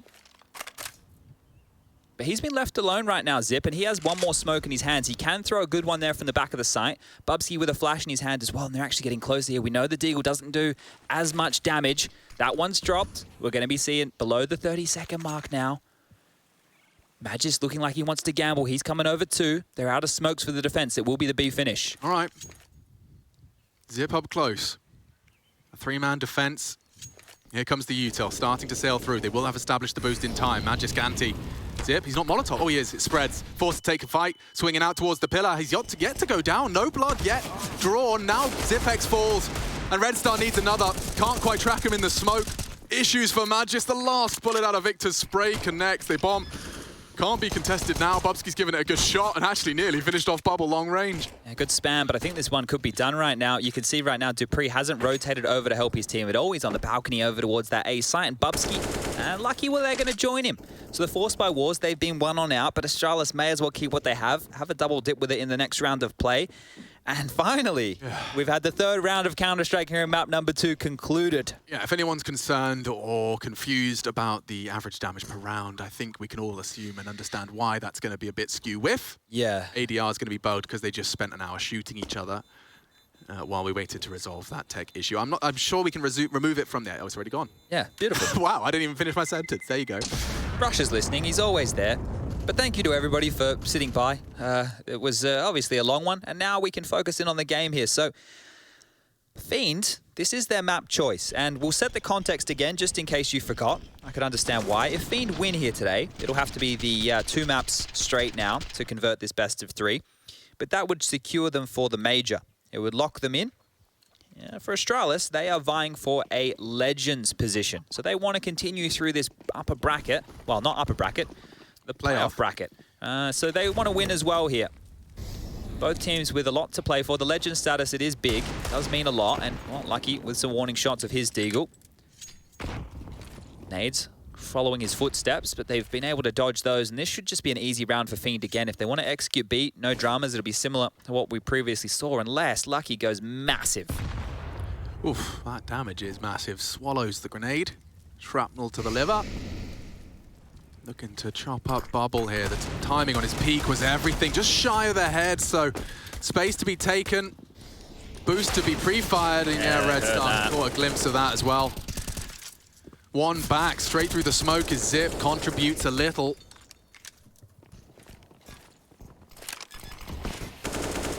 All right, well, Bob's going to go down, and 40 seconds thrust onto the clock. Now Astralis can hang around and try and do a little bit more damage, or see if they can walk away with an AK. Zip with the second. 6 HP plus the 30 of Bubsky, so operating with very little here. Fiend just trying not to hemorrhage anything else, but they will be converting their third. No kit, no chance for the defuse, and the kills are just going to get mopped up. There we have it, Han and Victor. They'll seal the deal.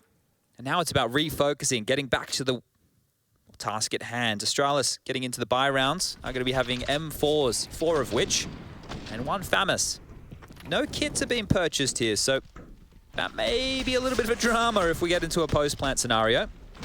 AK's out for everybody on Fiend, so no dramas in their buy department whatsoever. But this is where we get into the early stages of this. Are we going to see 3-man banana leans? Are we going to see nades left over? Are we going to see stacks towards porch side?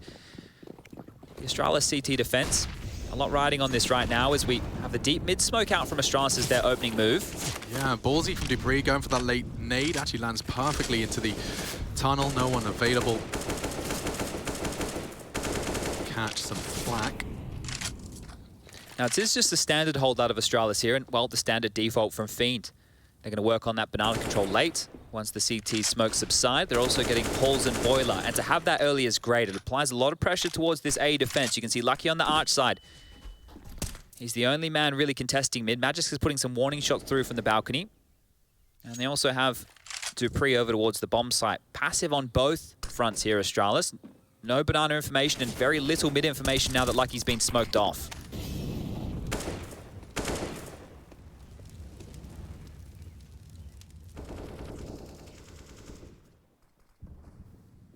Pressure up this long side. It's Lucky's responsibility. Smoke will be fading shortly. Now, I suspect there's more to come from that respect. Bubble's just containing at this point. He's just playing a jiggle flash defense. The smoke will lock him off. He'll be forced to make a decision. And actually, his decision is to stand and fight. They're going to boost. Nerds! Oh, spotted out. Bubble already draws first blood. 30 seconds, Chad. They're going to wrap. Zipex pulls to address Bubble. And if he just bides his time here, it's a one-man defensive B. Looking great for Fiend for the fourth. That's the find. Bubble contributing heavily. Only Bubsky on the side. A single FAMAS frag will not cut the mustard. There'll be a save here. And that's the end of that. 4 already flying out of the gates after that long technical break. And they're building a nice nest egg of cash as well, keeping their bodies alive in these conversions. You've only seen, what, minimal frags from the Astralis members. Obviously the pistol frags, but bar that, we've seen them die just twice over these last 2 rounds. That was pretty simple as well right there. So that divider smoke that they've thrown over towards Arch, I want to talk about the importance of that. Oh, hold up. The importance of this is everything right now. Dreamer on the chase has taken down Magisk, and Lucky's in a similar position.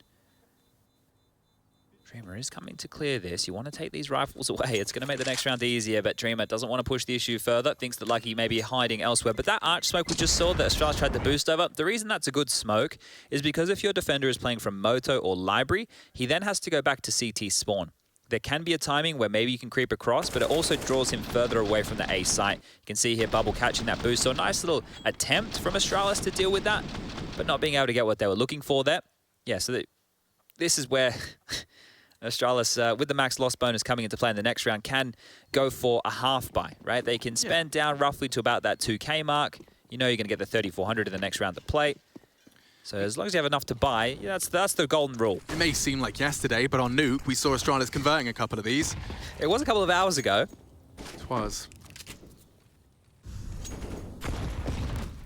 Bubbles catches some heavy flak there, and 2 nades to his thigh, responsible for the entirety of this B site. And in the meantime, you have a little apartments project, Dreamer and Red Star looking at a potential investment. Well, they've already been able to deal with these lighter rounds. Now, these are the type of your Fiend that you have to convert, right? You can't be dropping one like this and, well, you need to get that nade out of your hands if you're Red Star. There it is. In case anybody's close on the boost, just wanting to do some flak damage. If you can handle these and you can keep these rounds neat and tidy, that's great. These are the ones that you have to lock on in, because then when we get to the gun rounds, it's more contested. You've already got 5 rounds in the bloody bank. Bingo. And they've also already managed to draw all of the utility out of them, just through presence alone. Zipex fell under threat, drops his smoke, buys time, rotates on its way through Speedway. Victor will have heard that. And the util drop. This is the good final commit, though. They've got one single flash remaining. Lucky, though, still catching one. issues. Lucky promising another. The smoke, he's ahead of it. They did throw a deep CT smoke, and now there's still bodies on the site. Bubsky looking to ruin everything. Doesn't quite disrupt enough. 20 seconds. They're all at the back of the site. The rotate's in. Someone has to plant. They do need to be getting that bomb down, Chad. Dreamer's already had a chunk taken out of him. Lucky can contribute even heavily. Go on, he's pushing. Oh, and they've denied the bomb. It's falling apart at the seams for Fiend. 9 seconds only. Han, he's gone. And Astralis with nothing. A light buy. Mag 7, absent Kevlar, post their second. Look what they have right now. 4 AKs. They just picked up 4 AKs out of that. Where's the smoke? Oh, it's so late. And Lucky, the second one straight on through. It looks good, doesn't it? There was a gap. Yeah, the no smoke icon, but the first he did catch it pre-pop. Big contributions from the Astralis rookie. Oh, dearie me. I cannot believe how tasty that Astralis buy looks now. And the fact that that was on the partial, right? So they get a lot of money to spend. They're going to get all their nades. The kits are there, the armor as well. They have to convert a consecutive here to even start breaking Fiend, but that's a good one to win. And I was just talking about how important that round is going to be for the Bulgarians, because you're not going to get too many opportunities with Astralis on the back foot. So you need to make sure that you can take them when you can. And while both teams will equip the AWP, one for Han, one for Lucky, everybody has an AK in the server other than that. You don't see this very often, guys. Let me tell you that much. And we see the deep mid smoke being thrown again from Astralis. It's a 4-man B lean early. What are they up to? Magisk spots out by Han, but unable to connect. Everyone has just put a magazine into that smoke. Very sus of that aggressive mid smoke. I mean, you can get aggressive maneuvers through it, flashing through it, etc., but chilling their beans. I think Astralis have liked with that smoke to do those deep mid nades, right, to get the AWPers and the little chicken pit players. But here we go again. Now they've taken territory, and Lucky, Red Star is just on the other side of that doorway.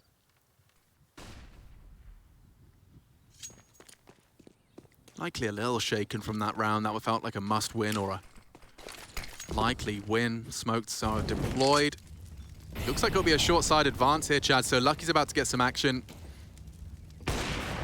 And that'll do for him. Actually, wow, sticking a ground round. He does have that molly burning to buy time. And actually, Dupree wants to re-aggress on this. A flash and confirmation. Red Star booked on the brackets. Beautiful.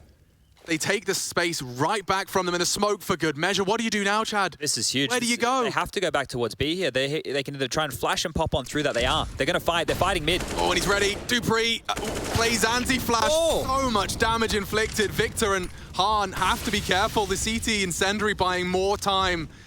Oh, and they're running out of time, but not players. Bubsky falls on his aggress. They are going to pivot. Zipex is sprinting out, puts on his running shoes. It's a good fight for Han with the AWP. If he goes coffin side, he might just be able to deny the plant. It's a question of who they bodyguard and where they choose to hold. Lucky holding the line. 8 seconds. Victor does get across, but Zipex is there, and this is a big denial. Astralis will take it.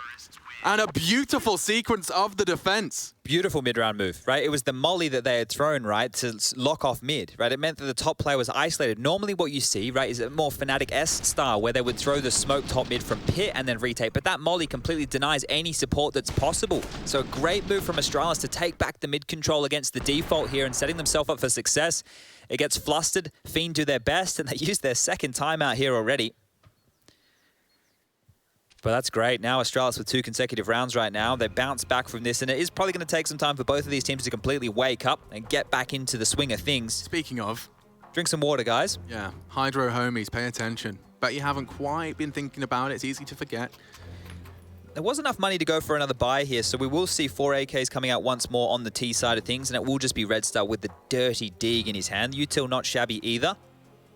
Looking good in the smokes and flash department. Be a couple of Molotovs littered across. Nothing like some room temperature water. I feel good. I have issues with my teeth, so room temperature water is my go-to. Apparently we're supposed to do that if we're talking as well, but I just love a crispy ice cold. I want like the little chunks of glassy ice in my drink. That's the badger. 3 up, second mid. Let's see if they can have some more pace to this, Chad. I suspect that the clock's been getting the better of them. They do want to like just prove to themselves that they can find an entry within that first 40, 50 second window. So we are going to see if they can shape that up. Victor's dispatched to join the pack of the apartments. A passive hold, a banana for now, not investing anything into it. And speaking of investing, their utility It's rather light. You've got the smokes required. You'll have your Moto, your Arch, wherever they desire. And it is coming quick. Thick, fast, 3 on site. Magisk in pit. This is where he does all of his best work on Inferno. And that'll be enough of a deterrent. Long, lucky. Oh, the completely trigger. blind. White screen, doesn't matter. Tucked in now. The loss of Bubsky may lead them back to B. Victor considering a wrap.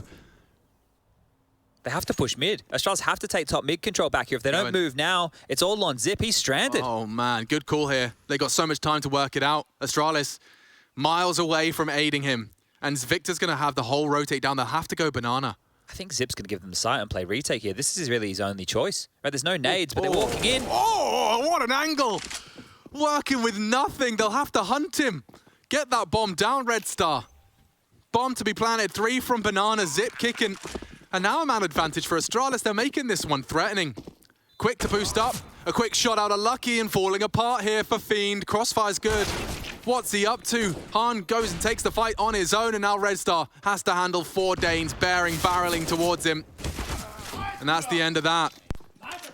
Beautiful. Again. A great reaction, again, within the mid-round. Raw. That shot is huge, right? But Astralis, they've identified the problem and they solved it quickly. That right there is the highlight to me, because Fiend, they're really punishing this Arch side. That's not the first time we've seen them put pressure on that side of the map. They're able to deal with these rotations of Astralis very well. But there are solutions to this puzzle, right? And I'm kind of blown away that Astralis have been... I know it's Astralis, right? But still, they haven't hesitated in the way that they wanted to solve these problems either time. And it's worked brilliantly in both scenarios here. So that's rattled Fiend now. It looks so dire. Yeah, but that's the only way back in. That's the only way back in. Play retake and plays it well. See, there could be a problem, right? If somebody stayed mid to stop that push, that's the difference maker, right? But the Fiend, with the numbers and no utility, had to go in. But they've already broken them. So 4-4.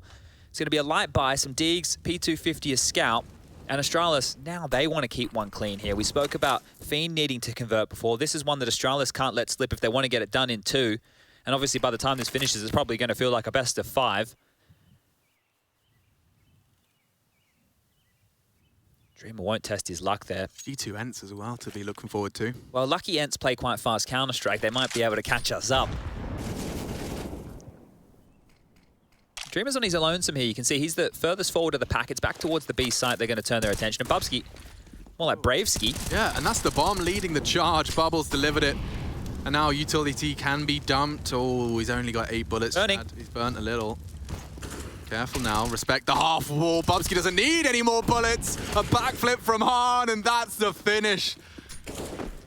Silence, sure, but loud in the feed. We see Bubsky posting 4 in the single magazine. Style points for him. Astralis post their 5th, and that is 4 on the trot, Chadney. Nice stuff here. So changing the traffic here, bit of changing of the guard in this second map. Interested to see now the guns come back out if the pressure point continues to be that arch side of middle.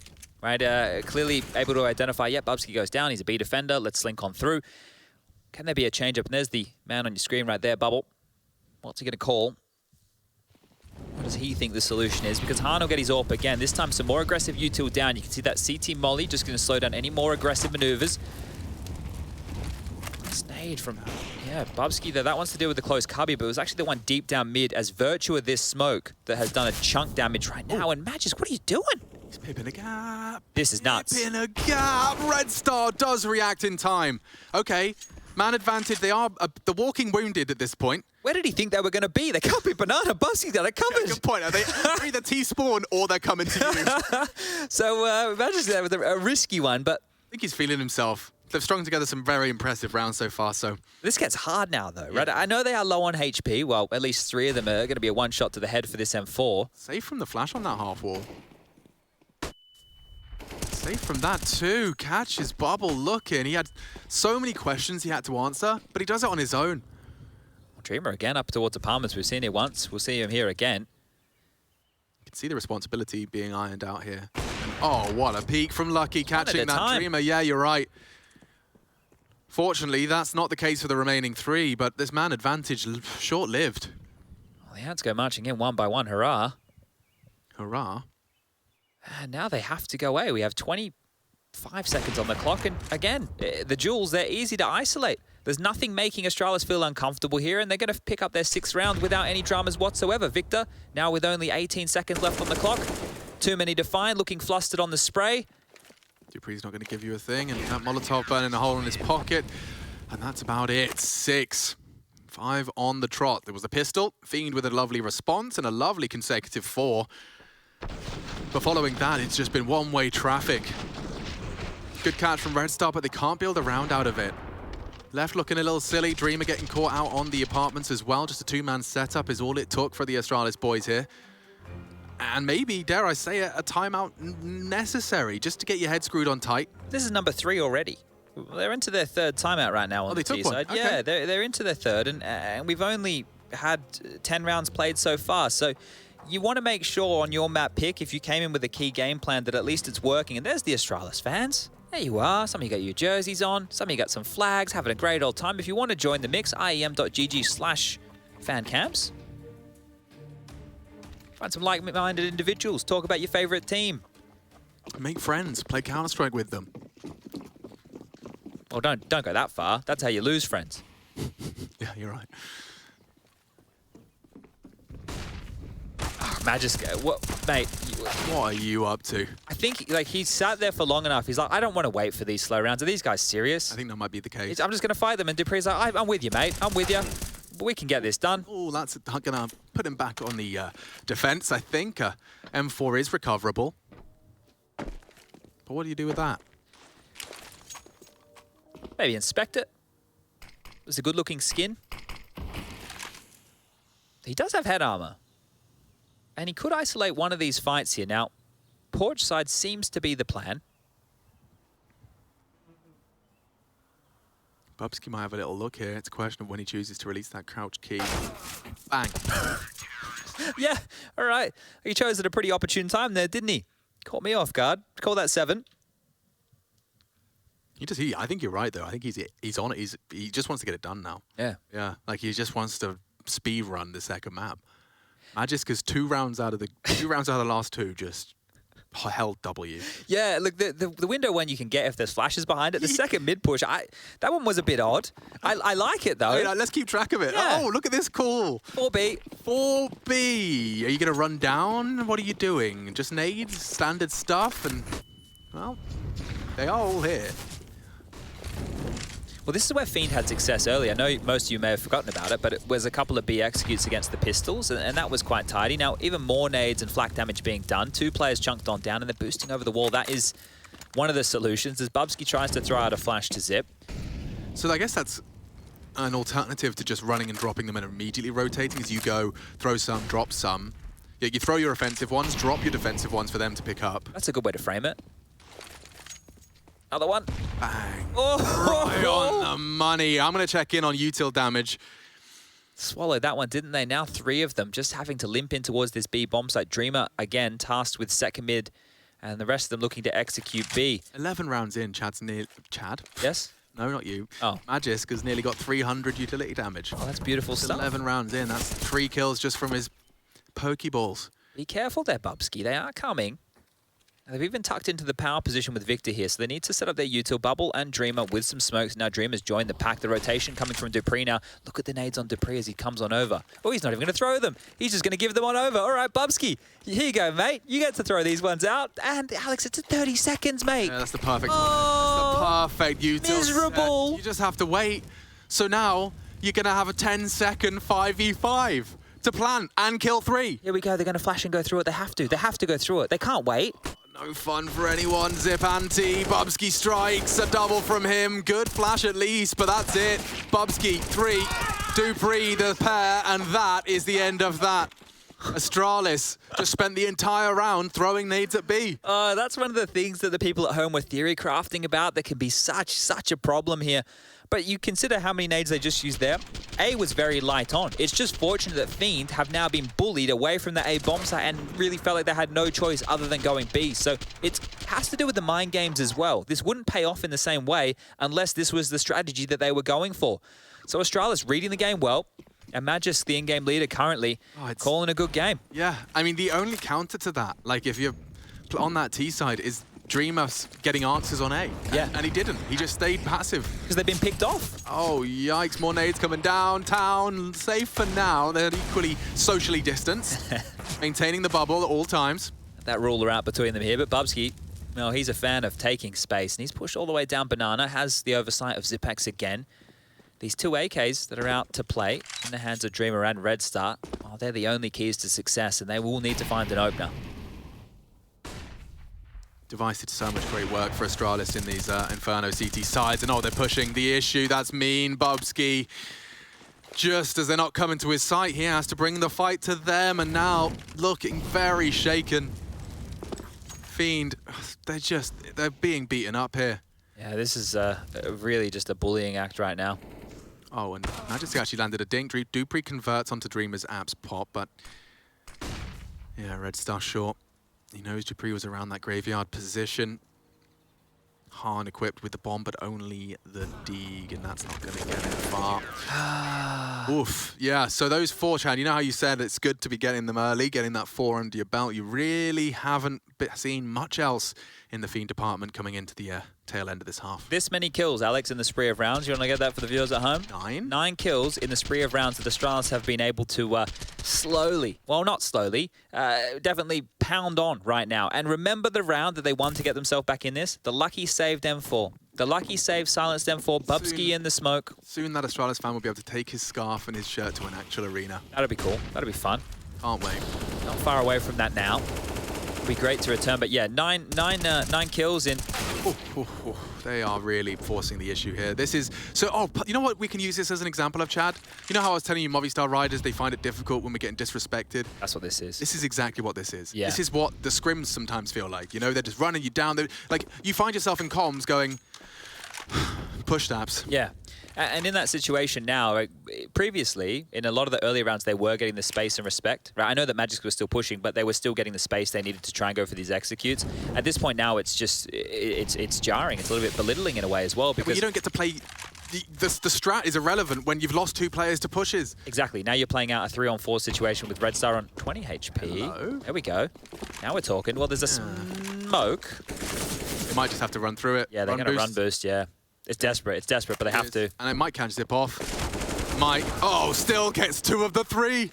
He ignores Victor, eliminates the rest. Lucky puts it to bed. 10 for Astralis, running to finish this series ASAP. 9 in a row now. Yeah, and it is rocky for Fiend. 4 measly rounds on this T side. 1 last bite of the cherry. And this is how Dupree opened up proceedings. You see Red Star's just like in the middle of his default, just trying to get himself into the apartments and already losing his partner in crime. Yeah. If they can get the 5th here, right? I'm scraping the bottom of the barrel just like during that fill here. But if they can grab this round, it's actually double AWP defense now. Bubsky's even brought 1 out for the B side of things. So that's curious. But if they can get 5 on the half, it's not too shabby. They can work with that once they flick on over to the CT side. But they need to get past Lucky's AWP, who, lucky for them, dipped on back towards that arch side. Flash up mid, warning shot, and they're running him down right now.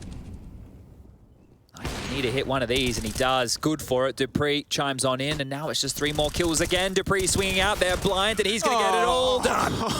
Oh, Astralis definitely want this done.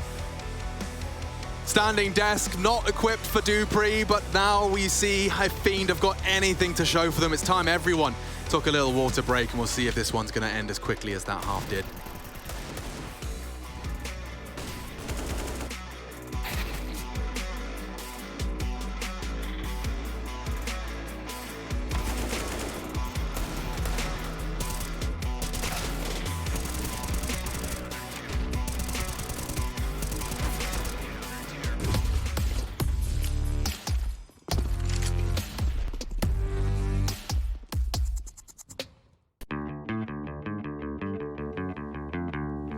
Hey Future Pros, we are back with an advanced execute for your T-side on Inferno. For this execute, you will need 4 Future Pros along with 3 mollies, 3 flashes, and 2 smokes. Let's break it down. Future Pro number 1. Your first job is to boost up Future Pro 4 onto the half wall. After that, get into this position and aim your crosshair above this point where the roof tiles combine. This molly will land and force out anyone playing first or second oranges. Then bank a flash off this window to blind anyone on site or in CT. This will allow you to get a quick smoke covering off CT spawn. And for good measure, lob this deep flash over CT spawn, which will further blind anyone playing on the site. Future Pro 2, you'll be smoking off coffins and also provide a supporting flash. To smoke coffins, get right up into this corner with the logs. Aim upward along the line of this fence and stop when you're at this line with this other fence post. This smoke will block off behind coffins. It is thrown this deep to discourage CTs from pushing through and hugging the side of the smoke, so be aware that someone still could be holding coffins.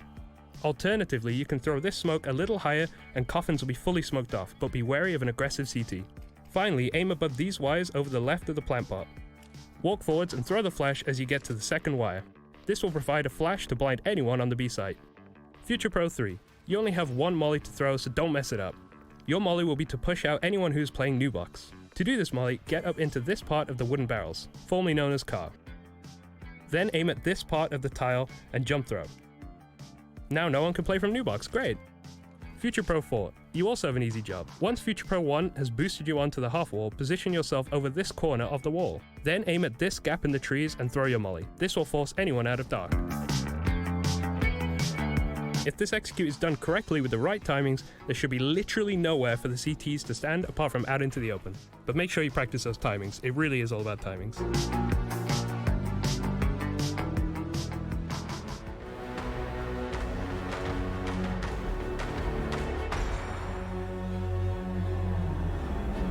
Hold on to what you found.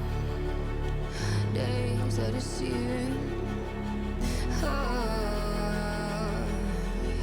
My head is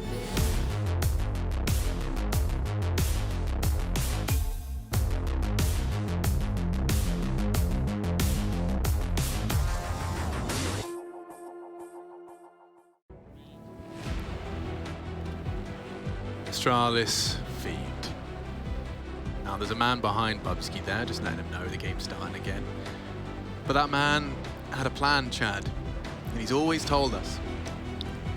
Don't know if you know, but 11. Don't know if you've heard. 11 to 4.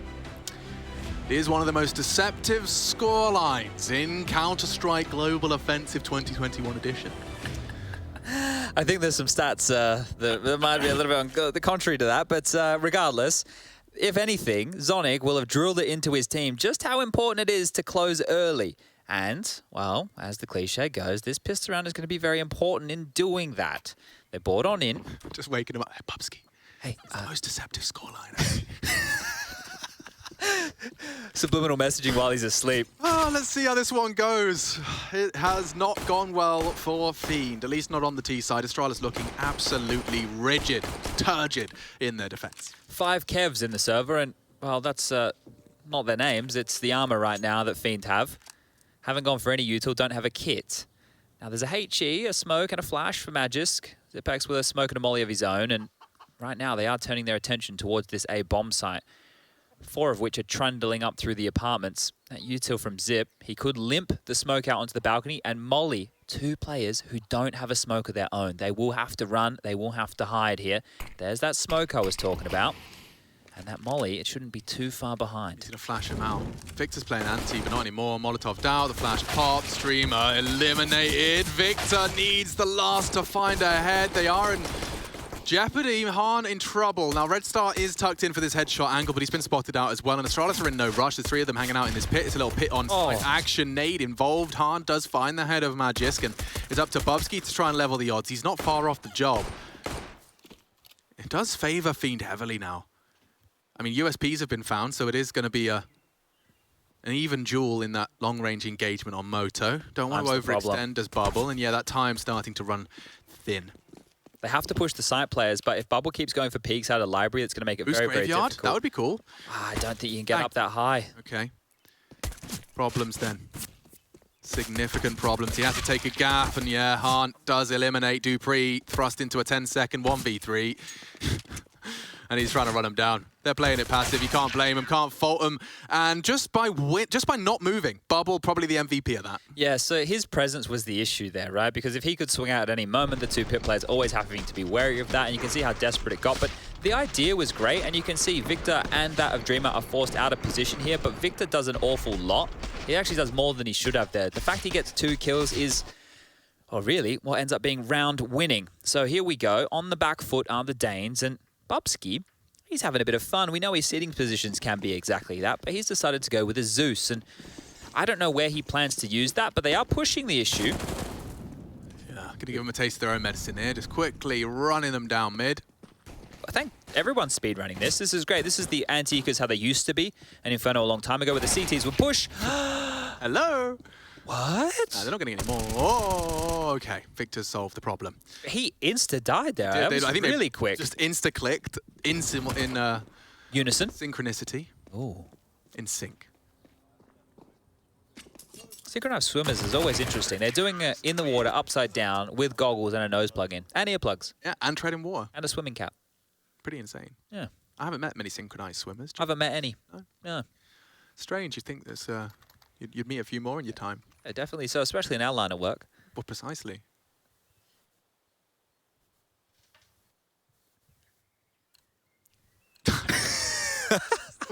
I wasn't sure who was going to break first. Okay, well, here we go. AKs, the gun round. We're getting there because Astralis opted not to purchase. So, Galil for Bubsky. AKs for the rest. It's going to be a MP9 and a FAMA for Fiend here on their... Well, we can't call it a bonus, but it's the closest thing they'll be getting. This nade is going to hurt. It's going to sting. It's more to Magis, the man behind Bubsky here, but the bullet's on through. An extra 5 as a second HE lands at their toes as well. Now this is necessary for Fiend to get back into the mix. They win this one, we can really start the story of the comeback. Pretty heavy flex as well from that M4A1S. The Knight.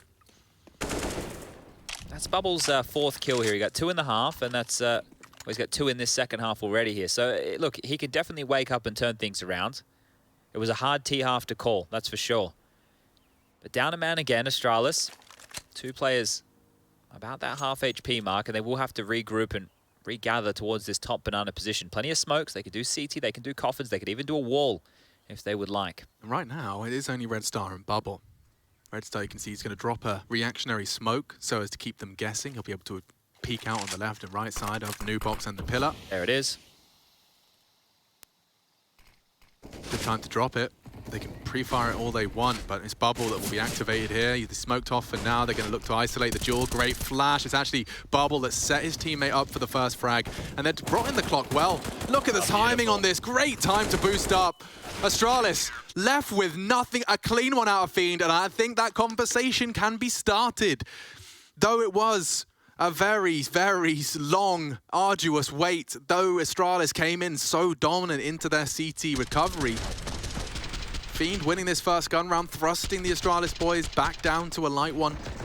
This gap will close. Yeah, so it was 9 in a row for Astralis. Sorry, it was 10 in a row for Astralis to close out that first half, right? So now they're finally feeling what it means to lose again. So 3 now, down the gurgler. And not many Fiend fans. Maybe you guys want to go join them. Yeah. Give them a bit more support, give them a bit more love here. One of the underdog teams, we know that they obviously vying for one of those major spots. And put in a solid shift in the group stage to be here present in the playoffs. And the fact that they are one best of 3 away from the major. Yeah, I think that works. I won't. I'll mess it up. I'll mark it up. I don't want to do that. We'll save it. But yeah, this really now can become Fiend's comeback, right? Because this is going to have to be just a partial investment here from Astralis. They have the max loss bonus into the next round of play, so it will be as light a buy. Now, a round like this did go against Fiend on Nuke. If you do remember, they ran down the double AWPs. Yes. So they can't have that happen again. Now, they don't have any AWPs in play, so at least there's that's going for them. And they're going to go for a 3-man top banana lean here to try and stall out any of Astralis' early moves. Molly off the skybox to the close wall. Zipex is through, and Zipex has found the opener. That is massive. Wow. That also is massive. Huge amount of damage dealt, and there's more nades to be thrown. They have to respect that with pools as shallow as that in the health department. I thought the jungle was massive. Wicked, wicked. Walking through this smoke, I suspect. Ooh, it was well timed, but telegraphed and evaded. This is actually a great gap. They have all arch side to work with right now. Hans dropped that nade, and he's actually found himself in the A bomb site here. So these footsteps will be heard, and they're wrapping onto the site. Oh, Spot out mini pit, can suspect that the Deagles will struggle at this Oh. range. Magis doesn't, well tracked in the end, and Han cleaning up nicely. Now, the M4 was recovered. Red Star's not going to allow that to get out of hand, and Fiend will pull it back to an 8th. That was a 4 on the trot. That was good. That was good. That you see the angle that he adopted. He just crouched. He didn't poke his head up to get one digged in towards that mini pit. Right? You see a lot of players, they want to take the fight over that wall. Well, when you take the fight over that wall, your head is the only thing that's showing right there. So this is what I'm talking about from Dreamer. Just really managing the fact that if he stands on up, maybe punished, and good kills. So 11 to 8. And as soon as he did release that crouch key, he did get digged. Yeah. The wall kind of acts as like a linear line to where to place your crosshair, right? So helping him out a bit there, but Han... Oh, that's got a timer on it, and he knows. Yeah, not shy. Lucky has an AWP as well in play here, so needs to be a little bit careful with those type of maneuvers. Yeah, and the Bulgarian AWPs, once again, Han's trying to thrust his name onto that list. Cirque and Poison have really had a flamboyance and have been a very impressive presence in the international scene, breaking out of the local Bulgarian rosters. Now, I think Han is the highest rated member of Fiend, and he's been looking to add his name to that list. We did like Denislaw the other day as well in the AWP. Yeah, He was looking pretty good from Skade, but Bubble, you've had a rough one, mate. You can't continue to have a rough one here.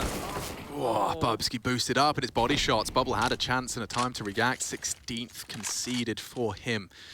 That will sour the mood a little in the Fiend camp, because now operating at a disadvantage, and there's still plenty of time, plenty of nades, everything Astralis desire to commit to this site and to isolate a little. Dreamer opting for the setup. He's the one with the util, so might have to leave Graveyard and throw some reactionary stuff. Han's going to be smoked off here, so it's going to be all on these A defenders. They need to slow this down.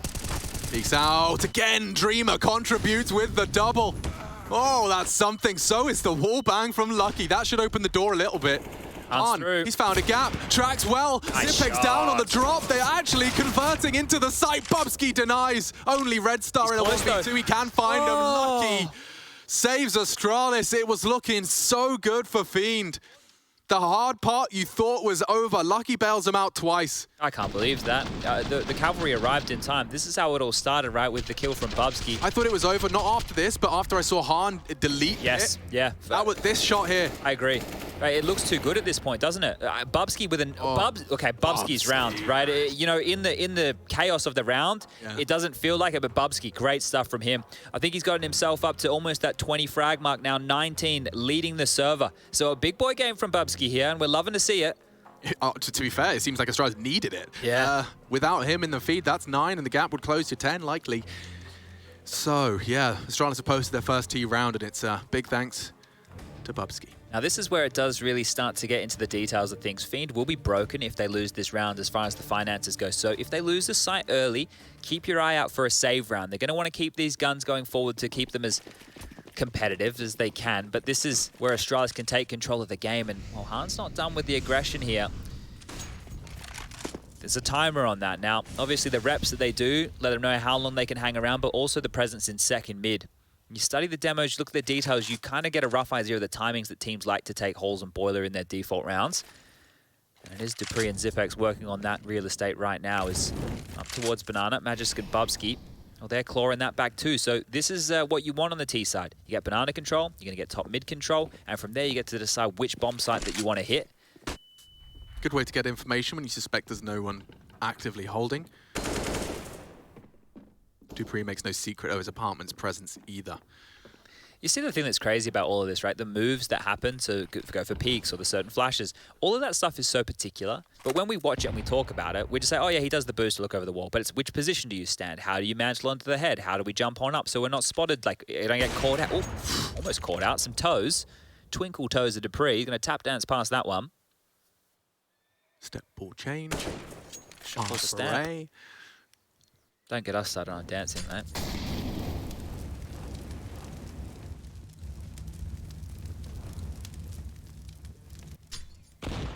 Watch them pirouette into B here.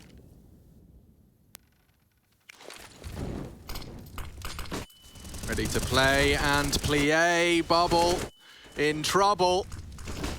Red Star required. Up against the Stars, and to the Stars, Astralis start. Zipex onto Red Star, and the site is theirs. Oh, he's quick.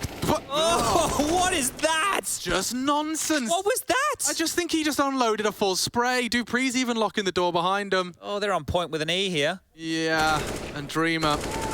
Drive by Bubsky for the pair, and that is 13. Yikes. Broken, battered, bruised. Fiend have nothing to work with here. It was another good start to the half. Again, the Zipex Mac 10 as well, running down Red Star. What was this? What? Okay. No, what is that? I don't know what is that, dude? I don't know what that is. Magic, please. Admin, check config, please. No, but really, Yeah, that was wild. And maybe a sound cue was heard, right? Or someone just screams banana, but like we didn't even did he scope? Boshed him right there, didn't he? I don't even know. Okay, well, the fans for Astralis getting happy. Things are finally looking like they might conclude for them as 14 is destined. It is just the USPs. Little insects. And they're leaping out of the apartment. Some tracking practice for Zip. He does take 2.5. Dupree looking to finish it off. Lovely stuff. Just the one casualty. Nothing to write home about for Fiend. And, well, with 3 consecutive rounds, we will get to see those M4s whipped out again. And for Fiend, maybe they need to make... Oh, no. Oh, no? Oh, it's a tech pause. Okay, but it's on the other side. Yeah. Astralis are more accustomed with LAN. Okay. Right, they're not going to have as many dramas here. I can't wait to go and ask League. Maybe they won't tell me. I would love to know what the problem ended up being. And I'd love to investigate. So, you know, what caused us to have an hour-and-a-half delay? Oh, you know, there's a little bug in the system. Yeah. I love, it's all good, guys. It's all good. We're ready to go. We're back in. Don't worry. I know that most of you just had PTSD flashbacks. You're just caught up onto a like the dog with the cupcakes. Back and forth. The dog with the cupcakes? The dog with the cupcakes gif. You know, he's getting like flashbacks. I don't know why, like I don't know the context of why he's weirded out about the cupcakes, but he is looking pretty weird about the cupcakes. You don't know it? I've probably seen I'll send you the dog cupcake gif. Yeah, I'm not great with the memes. Right. We just used to call them jokes. You called it, no, sorry, it wasn't you. It was Parla called them a GIF the other day. A GIF. Can't believe he's one of those. In a jiffy. Okay, well, no AWP, but Bubble, he doesn't mind. He's aggressive. He's going to post on up and even put some bullets through that smoke to no avail. And that's not Dr. Availer we're talking about. That's the success. Oh, it's going to be an A explode here, Alex. This one's about to heat up. Coming in hot. Rotates on its way. The cavalry will arrive in time, and so will Dreamer. He has been given it everything he's got. Victor as well puts him into a great advantage. Need to finish his meal. Victor is doing it all. 3 with the FAMAS on site. Astralis left, just calling upon Bubsky, and he's got time to run around and play around a little bit. He's got the bomb on his back. He's got the highest frags in the server. He's teaching us all a pop flash. Good luck. Calm it down. Calm it down. Look, damage is still really good here, right? I'm sure one of the players in the team is going to pipe up and tell him there's no rush for this. He still has 45 seconds left. If he can find a kill or 2, that's all right. And it's looking very sporadic right now. He's making no secret of his position, which means there's going to be multiple eyes drawn and, yeah, not able to get any damage done. So, yeah, just trying to go a little done too quick there, Bubsky. Was a 1-on-5, but there's always financial impact you can have. I'm sure they just want to get this one done and dusted, that's for sure. I still really like that new FAMAS, it's cool. It is. It almost makes me want to use it. Don't be fooled, stick with the MP9. I bought the golden one. Golden MP9? No, the golden FAMAS. It didn't encourage me to use it. I thought it would. Let's put it back in the cupboard. Yeah, stat track 1. Like the good China. Well, I don't think we'll see Astralis go for that play again just yet. Maybe more of the default spread. Here he is again. Bubsky, up he goes, and a flash, and he'll might even pick this corner. Some really good half-wall flashes, and oh, he's going to need some help. Bubsky, they're just there. Oh, Red Star, 2 victims. 2 dog tags in his palms, and they're rapping as well. Yeah. This. Issues, big issues. They're in as well. They need to scoop up the bomb, sure, but they're in, and there's no way out. And I don't suspect Victor's going to have considered this. Now he's going towards the coffin's side. Dupree will catch a lovely timing on this, and Zip already taking another body down.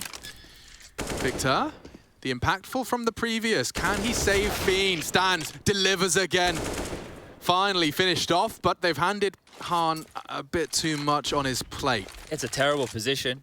Do I go for this? and try and win a 1-on-3 on the B bomb site, or do I save my AWP and see if we can contest Play against for 15? OT with the hero AWP. We've had a lot of these games where we've been talking about playing for OT here, and this will be another of them. Great stuff from Bubsky. He's having a great game. 23 now for him, and 2 hugely impactful entries. Almost, On his own. I literally, but I don't mean literally. He won the round on his own right there. So, really good stuff from Bubsky. Yeah, it's really great to see, and yeah, this one is going to feel like the first map where it's only a matter of time now until the Astralis close on out, because next round of play, we're looking at 1,900 as the loss bonus. So what I want you all to do is quickly add 1,900 to all the money that you see for Fiend. Bubble, plus 1,900, he's got 2K. 7,222. You're pretty close. Yep. Yeah, you're pretty close. Yeah, so it's 39.50, the exact amount there. So it's enough for them to at least have rifles. This is a reminder of Bubsky just winning the round at 1 minute 27. B defense completely pantsed. It enabled, not only does it create the space on the B side, right, but it also means that all of the projects on A are now no longer just a part of the default. They're also dealing with the rotations in the flank. It just ruins the day of Fiend. Astralis fans gathering en masse to celebrate. They are very, very close to converting here in the quarterfinal. Gone for the big guns, Fiend. So they've gone for the AWPs. 2 of them in the M4s. They haven't really prioritized utility here. There is a light smattering, but the rest of them might get smattered. Ooh, can't track him. Bubsky's going to do it again. 1.5. Bubsky Oh, look at Zip. caught the bubble nade. Zip, Look yeah. at this. He's waiting for you. And Hahn caught out in the off angle. Just looking for info, and he gets hot lead instead. Victor's up to no good. And wait, Lucky. Lucky considers it. Catches Victor on the flank. 2 remain. Tracked him nicely. Dreamer contributes, but it's all onto Bubble on B. He's looking the wrong way. And so the conclusion is reached. Sorry, Dreamer, we're going to write you out of this one, mate. You have to, first of all, get past Dupree and CT spawn. Yeah, and he's going to have to Oh, he's noisy too. clear this. Nice find. Okay, that's the first big green tick. Yeah, Lucky's got an AWP though, and you'd have to hit that first 1 tap. He's even got util for days. That's nice. A smoke to close the gap. Magix has picked up an AWP as well, so he's posted up. Okay. There's something for Dreamer. And there it goes. 16-9. That's the conclusion we were looking for. Astralis wrap up Inferno and secure it, continuing in the upper bracket of the